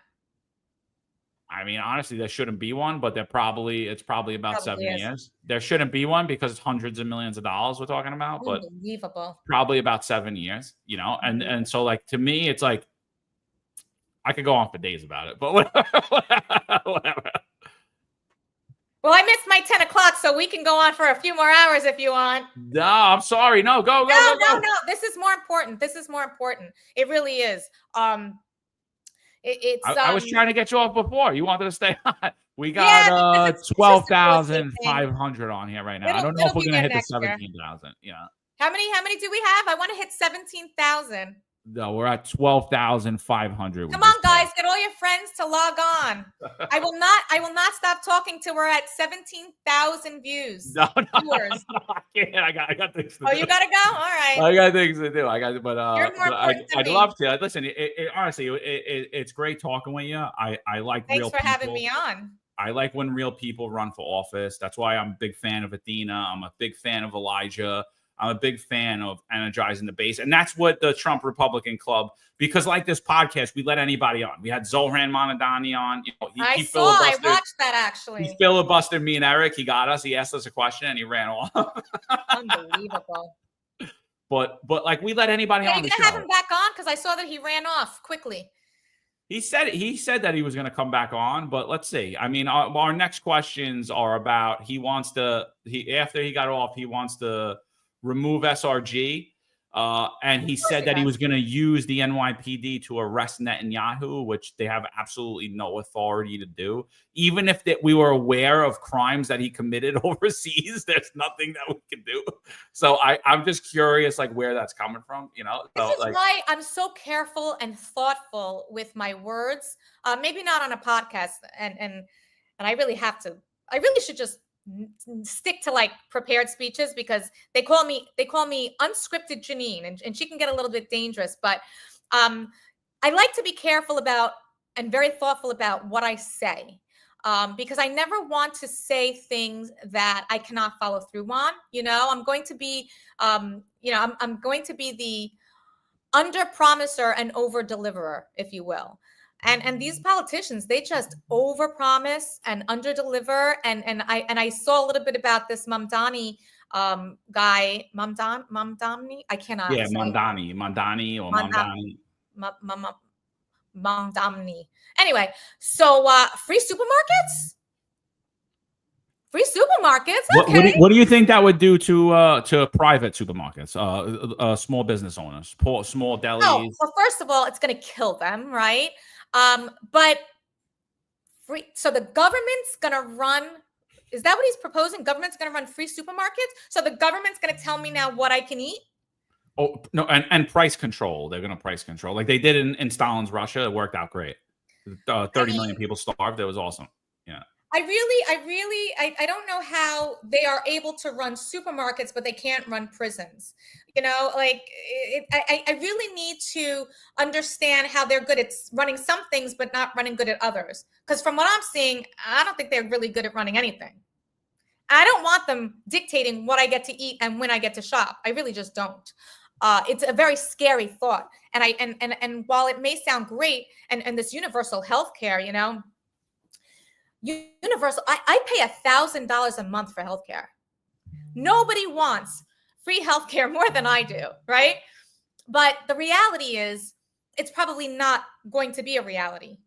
And I'm not an expert in this area, but to keep screaming about universal healthcare and promising people that you're going to make that a reality is not right. It's not the right thing to do. We need to be focusing on areas that we can really do something. We can't be promising people things that we can't deliver on and that are not feasible for many reasons. So, he wants to freeze the rent.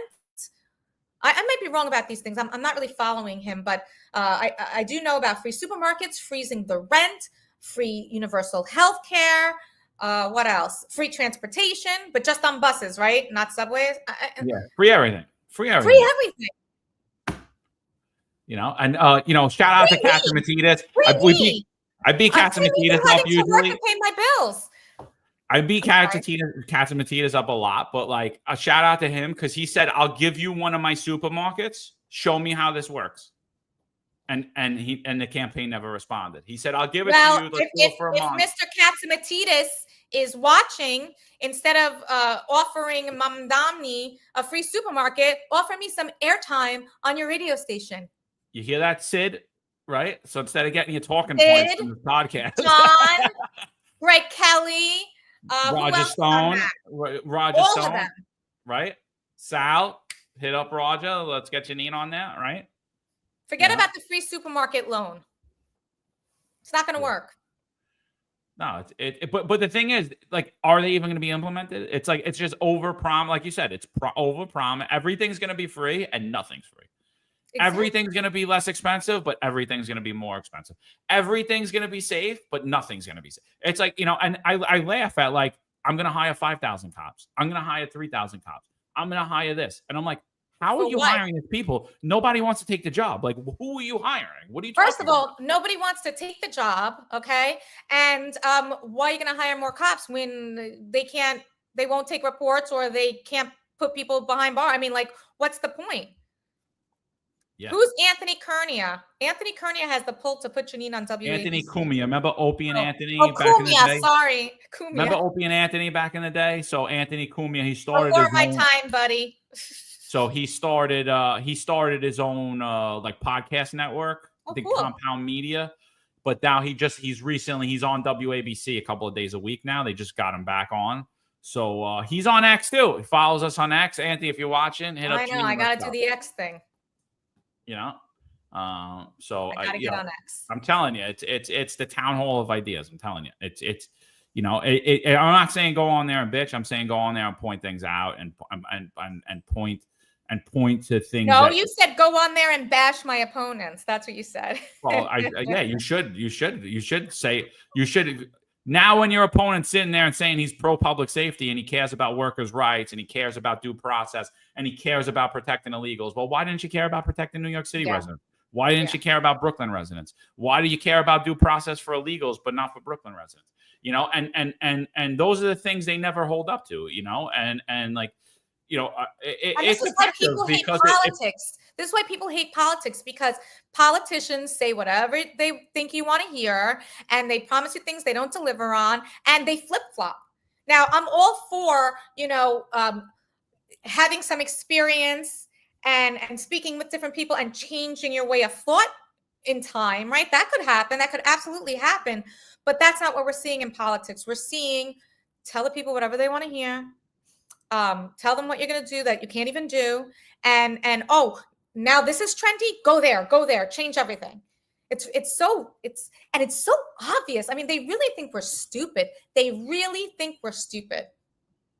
Yeah. So Ron Layson says, let's have Janine on our next X space. So we do like a little space on X where, it's just your photo and your X handle, but you speak, and then that's like a kind of like a town hall. So everybody that's in the chat could come up and speak too. And so we'll let you know when that is if you're available. What is it? We just tweet away.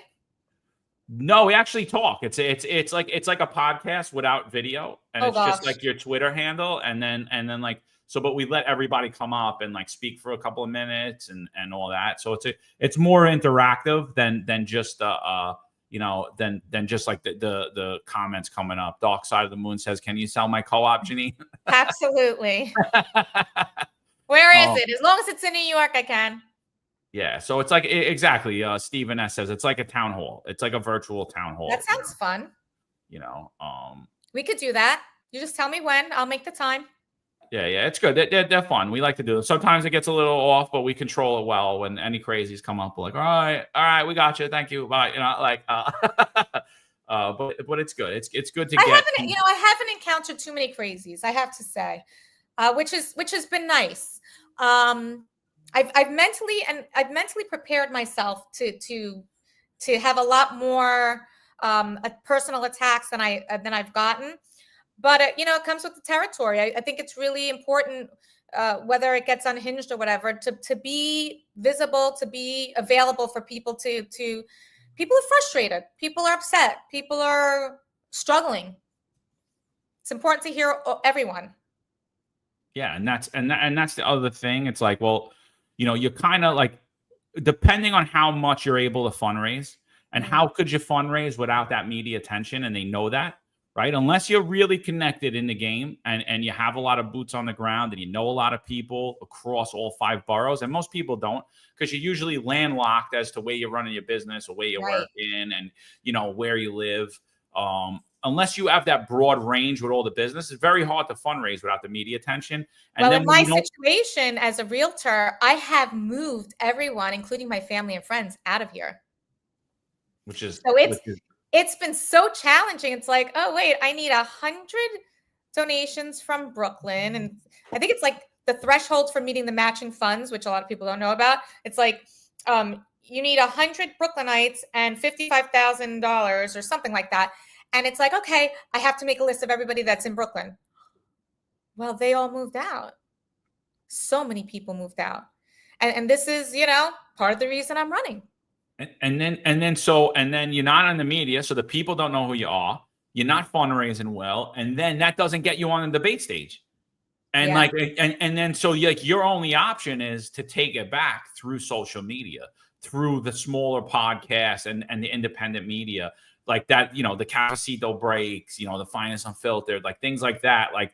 And that's, and that's like the kind of the ecosystem that I think the Donald J. Trump Republican Club of Kings County is trying to create and are creating.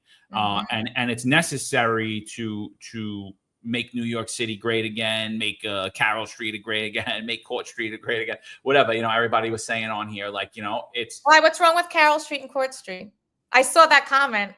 No, just saying, like restore it to, they're still nice, but people aren't happy with the way New York City's operating right now. No, they're not.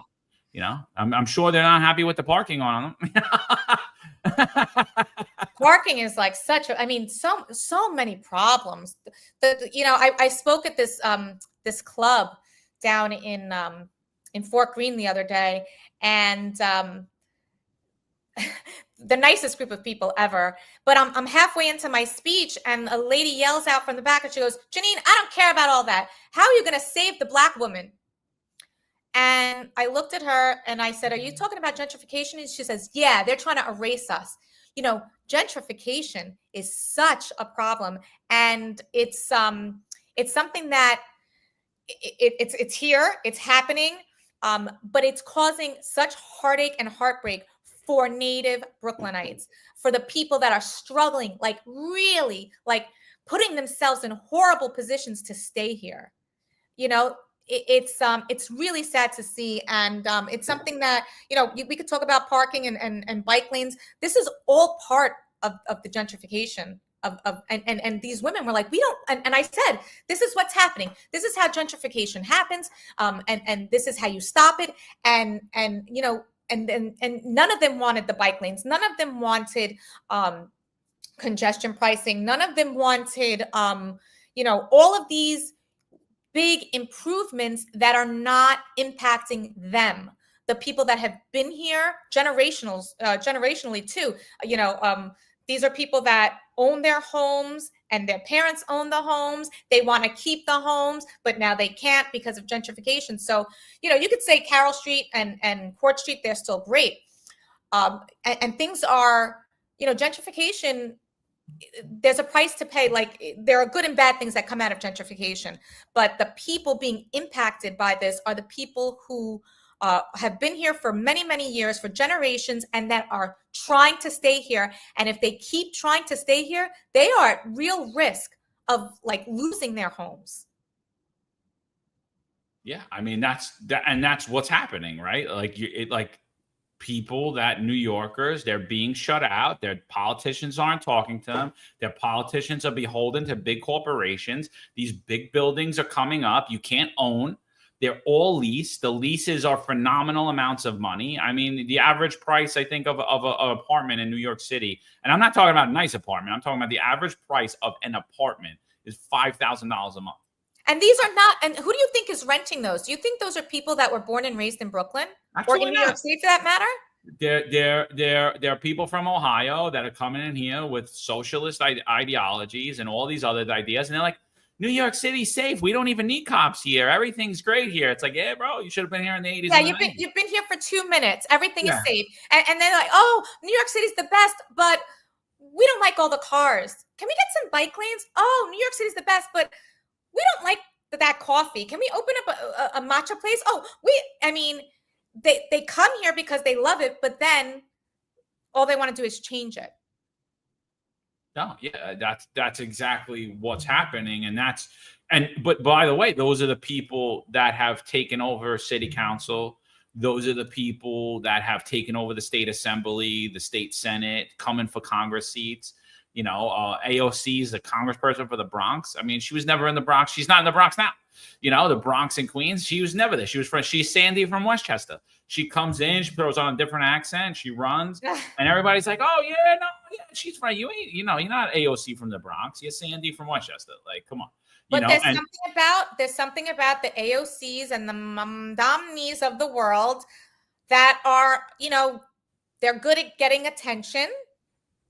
And perception becomes reality, right? Oh, everybody supports AOC. Oh, everybody supports Mamdani. He's gonna win. Oh, everybody. Who's the latest one? Jasmine Crockett, right? These are people. These are politicians that are very good at getting attention, and it's created the perception that this is what everybody wants and that they're the best candidate. And so whoever does go out to vote votes for them.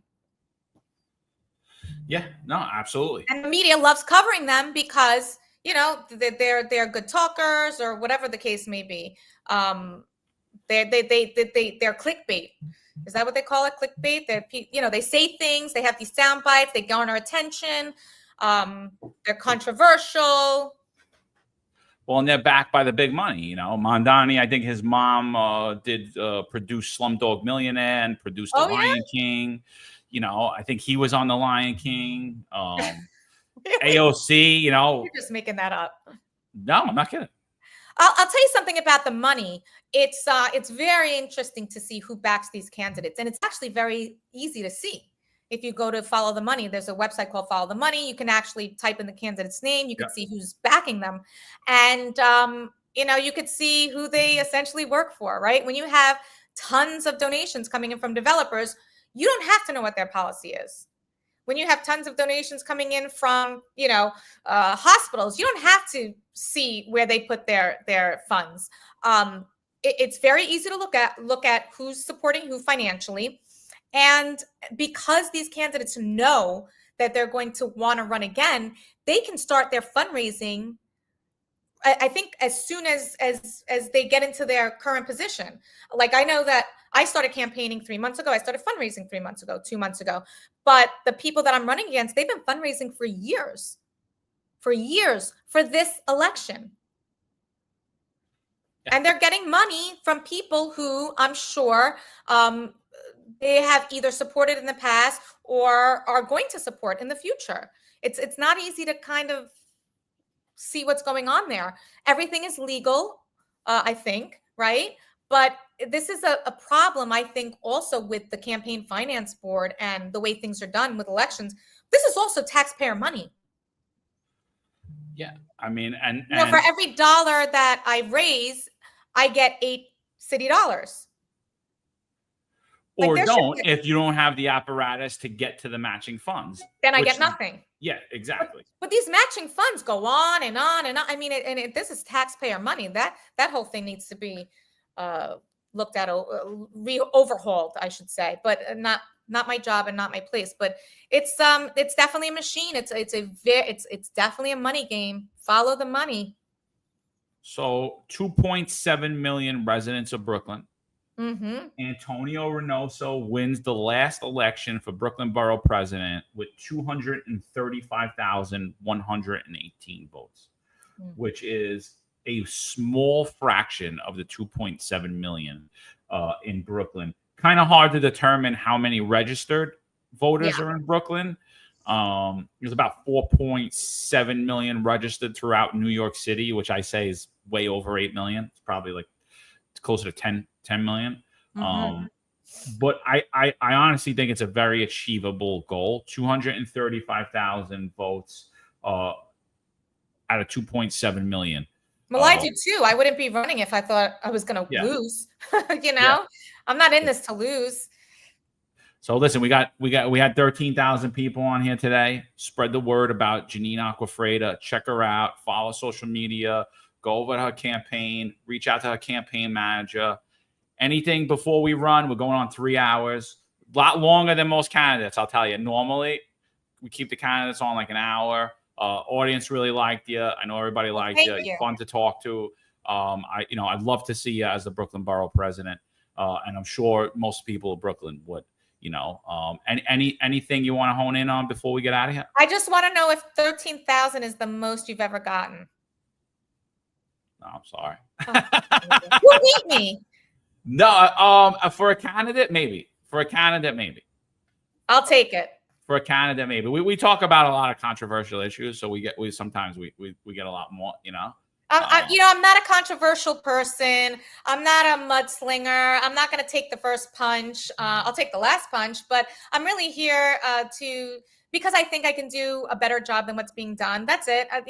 No hate to anyone except for maybe de Blasio. But I want my city to be the best city in the world again. Well, it still is, but I want us to be better, especially Brooklyn. Janine's favorite fast food. Oh gosh, pizza. Like, what's your favorite pizzeria? It depends what kind of slice. If I want a white slice, that's a New York answer. Yeah, if I want a white slice, I'm gonna go to Smiley's in Park Slope. If I want a vodka slice, absolutely crispy pizza in Dyker Heights. If I want a nice, thick, fulfilling slice that's gonna I don't need another meal, I'll go to LMB, Spumoni Gardens. Let's see what else. Who else makes a good pizza? Oh, if I want like a really nice, fresh mozzarella, I'll go to Giuseppe's in Greenwood Heights. What else? If I'm just like driving around, I'll grab probably like Luigi's or Joe's. Oh, more questions. Janine's favorite color? Black? I know it's not a color, right? Yeah. I only wear black. Actually, when I announced my candidacy at the Brooklyn Bridge a few weeks ago, I wore a color that wasn't black. That was for my mom, because she says, "Oh, you always look like you're going to a funeral." Last place you vacationed? The last place I vacationed.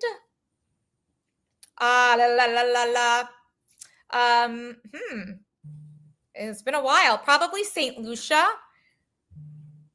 And that's the reason I got because I wanted to go on I was actually on that show Below Deck. Have you ever seen that show on Bravo, Below Deck?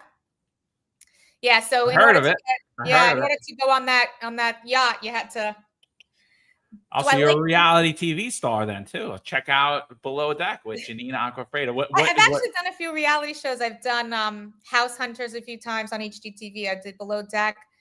You know what? I think I've seen you on House Hunters. Yeah. You know what? Because I'm like, when I'm talking to you, I'm like, you look so familiar, and I feel like I know. I had lighter hair back then. I had longer, lighter hair. I think I've seen you on House Hunters. This is my political look. You know, I'm trying to be presidential-like. Do I like Greek food? Were you wearing black on House Hunters? No. So the rule is, if I go to I go to Puerto Rico a lot. But if I go somewhere that's not New York, like somewhere tropical or the Caribbean, I am not allowed to bring black. It's sort of like my rule for myself. So no, I had big floppy hats. Actually, I did wear one black outfit there. But yeah, I try not to wear black when I'm outside of New York City. That tells you something about your mood in New York. Yeah, I mean, listen, it's a dirty place. That's really the reason I don't do it. It's just because I run around a lot and I just don't want to be dirty. Hunter is asking me if I like Greek food. I love spanakopita. And in fact, I have to get to this place in Park Slope. Somebody told me to go to Casita. It's like a little place that supposedly has the best spanakopita, but it's not like really made the Greek way. They put there's just like a Spanish twist to this Greek pie. So I need to swarma. I don't know what swarma is. It's like I think it's an Indian food, if I'm not. Yeah, if it's spicy, I can't do it. I can't do spicy. What's your favorite ethnic food in New York City? Ooh, my favorite ethnic food. I have the palate of a 12-year-old. I'm the worst person to be asking food questions. I really do. It's like, and I'm also 99.9% vegetarian. So, gosh, my favorite ethnic food, Italian. All right, I'll take it. Italian. I'll take it.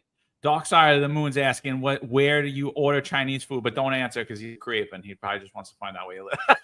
Wow. Where do I order Chinese food? No. Do you like Chinese food? Let's switch the question. I don't. Chinese? No, not really. Fair. Yeah, I'm not a big fan of Chinese food. I like to get, like a California roll from time to time, but without the fish. Do you eat pizza with a fork and knife? What are you talking about? No, actually, it depends. I cannot believe I'm even admitting that. It actually depends. Yeah. It does. But normally I eat it folded on the run. I love these questions. Veronica, keep it coming. I want this to be I want more questions. This is great. Italian. So yeah. Usually Eric, like we're missing the element with Erica not here, so we're missing him. Usually he asks all the fun questions. I ask all the serious questions. That's why everyone calls me Angry John, and I'm like, I'm not angry. I just ask a lot of serious questions. Well, can you put on your Eric hat for a moment and let's engage people with some questions. I love this. I think somebody asked what's your dream vacation? Oh my goodness. I would absolutely love to go to I've never been to Hawaii. It's crazy. Really? Yeah, I've never been to Hawaii. There's so many places I would love to go, actually, but it's hard. I'm kind of like a one-woman show, so I run several businesses, and it's really hard to get away from all that. But yeah, Hawaii, Ireland, Australia. Gosh, I haven't even been to London. I was waiting because I'm going to run the London Marathon, so I was waiting for that. So yeah, I am single. Oh, she's single. All right. Hunter asked if she's single. Hunter's not watching very carefully because I mentioned this before already. Yeah. Says nobody could be Eric. 100%. We're missing Eric. Thanks everybody for the support. Yes. How is he doing? Family. They're grieving. He'll be back. We're excitedly anticipating his return, and we're praying for them, and thank everybody on here, even the haters that even reached out to support Eric Dim. So appreciative of that. So sad. Oh yeah. So Neil S says pizza with a knife and a fork. Forget about it. Yeah. So, It but depends. If you're in a fancy restaurant, So what's these are my last questions before we get out of here. What's your daily routine consist of? Like, do you work out daily? Like, what does your workout routine look like? Like, what's a day for Janine?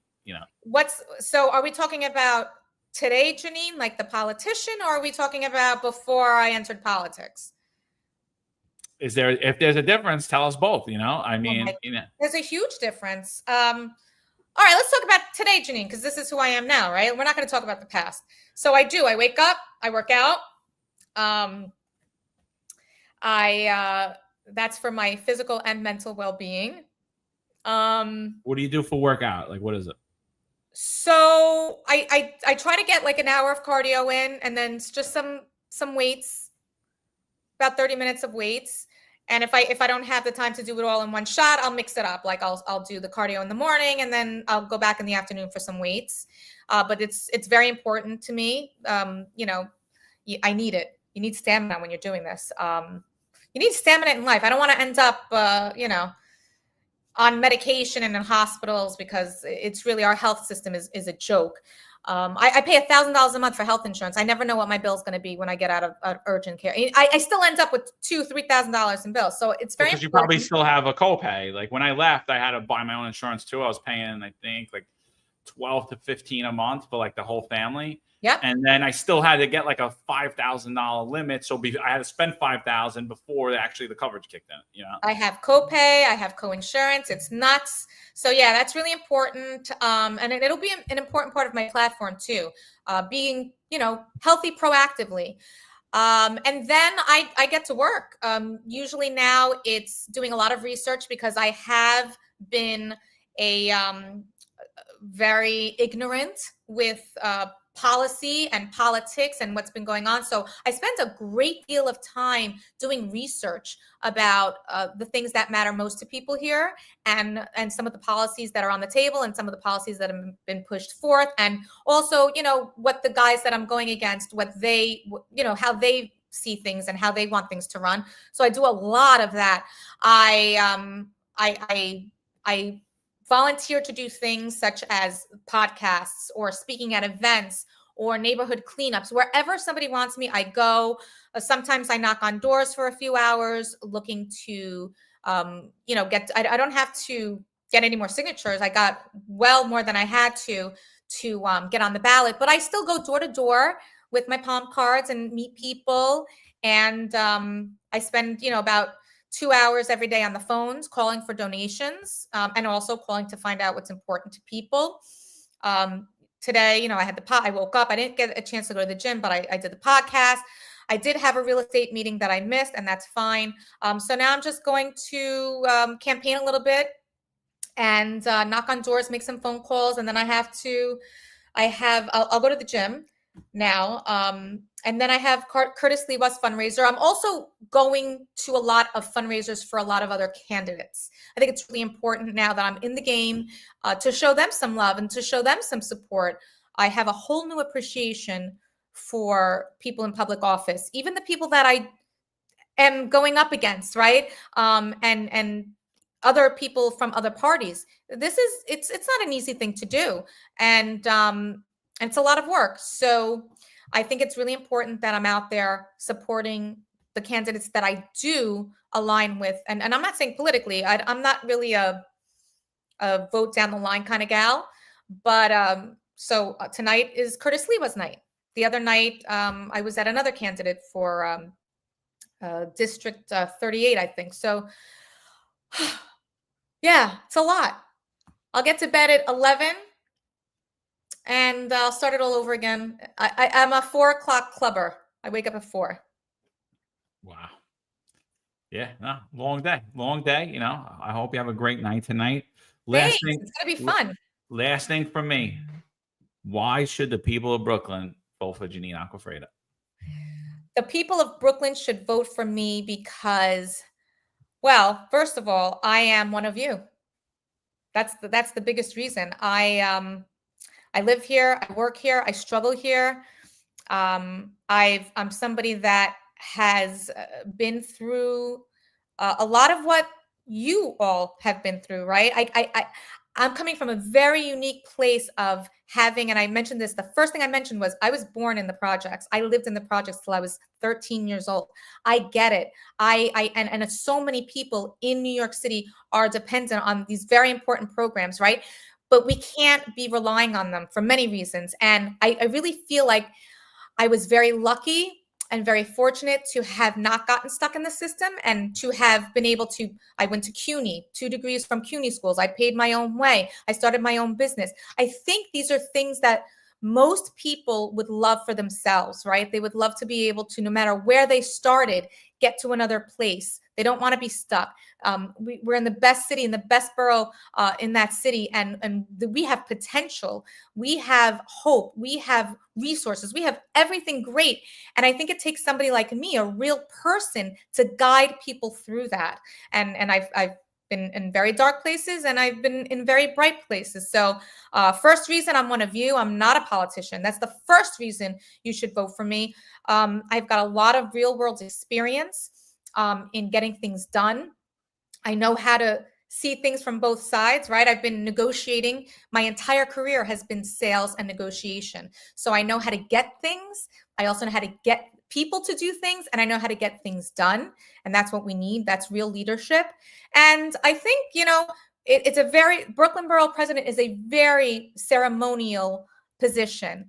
And I think it takes a certain personality to really drive that, home, to really get people excited to live here, excited to work here. If you don't live here, if you don't have business here, to bring it here, to get people excited. And I think it suits my personality very well. So I've always called myself Brooklyn's biggest cheerleader, and I am. And that's who you want. You want in this role, not just a leader, but somebody who can rally the troops, if you will.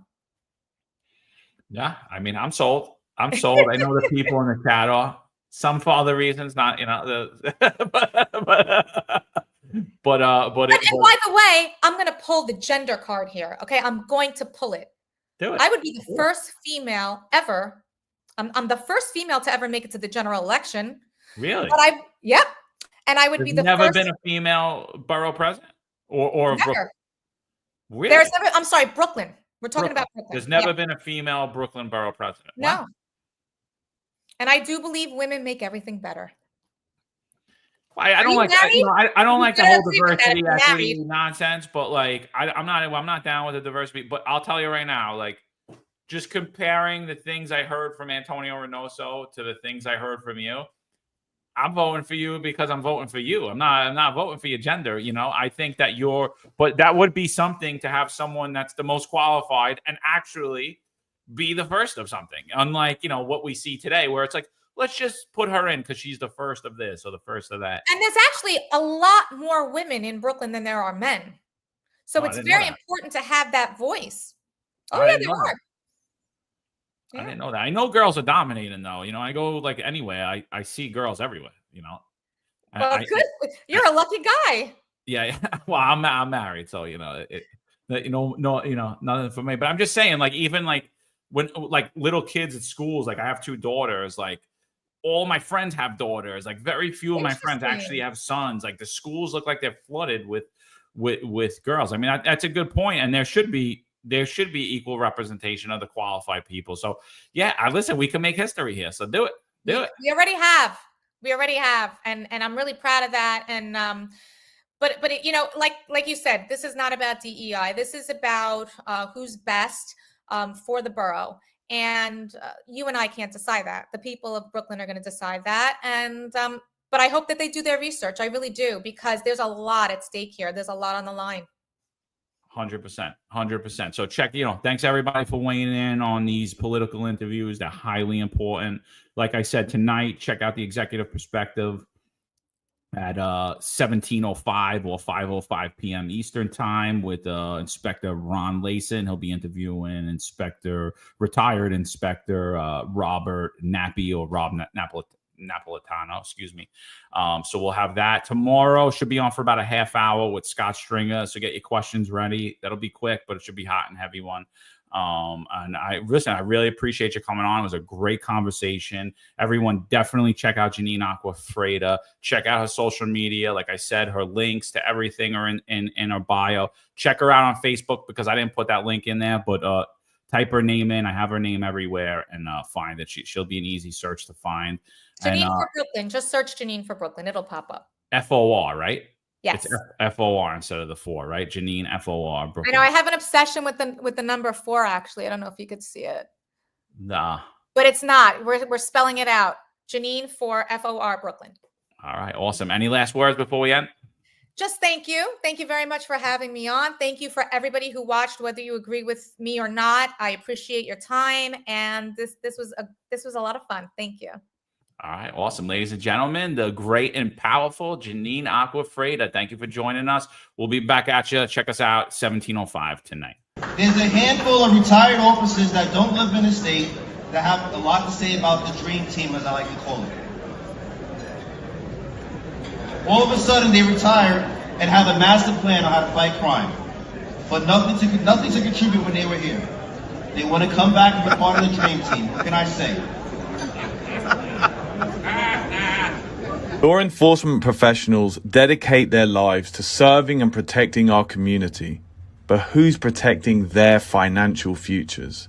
That's where Laidlaw Blue comes in. Our wealth management platform is specifically designed for the law enforcement community. Laidlaw Blue is a division within Laidlaw Wealth Management, run by retired New York City detective John McDermott. His status as a retired detective uniquely positions him to establish a deep connection between Laidlaw Blue and the law enforcement community. Our platform is easy to use and provides a range of financial services, including investment management, retirement planning, and insurance solutions. With Laidlaw Blue, you can secure your financial future and provide for your loved ones. Our team of experienced financial advisors understands the unique challenges and opportunities that law enforcement professionals face. We're here to help you navigate the complexities of financial planning and achieve your goals. Laidlaw Blue.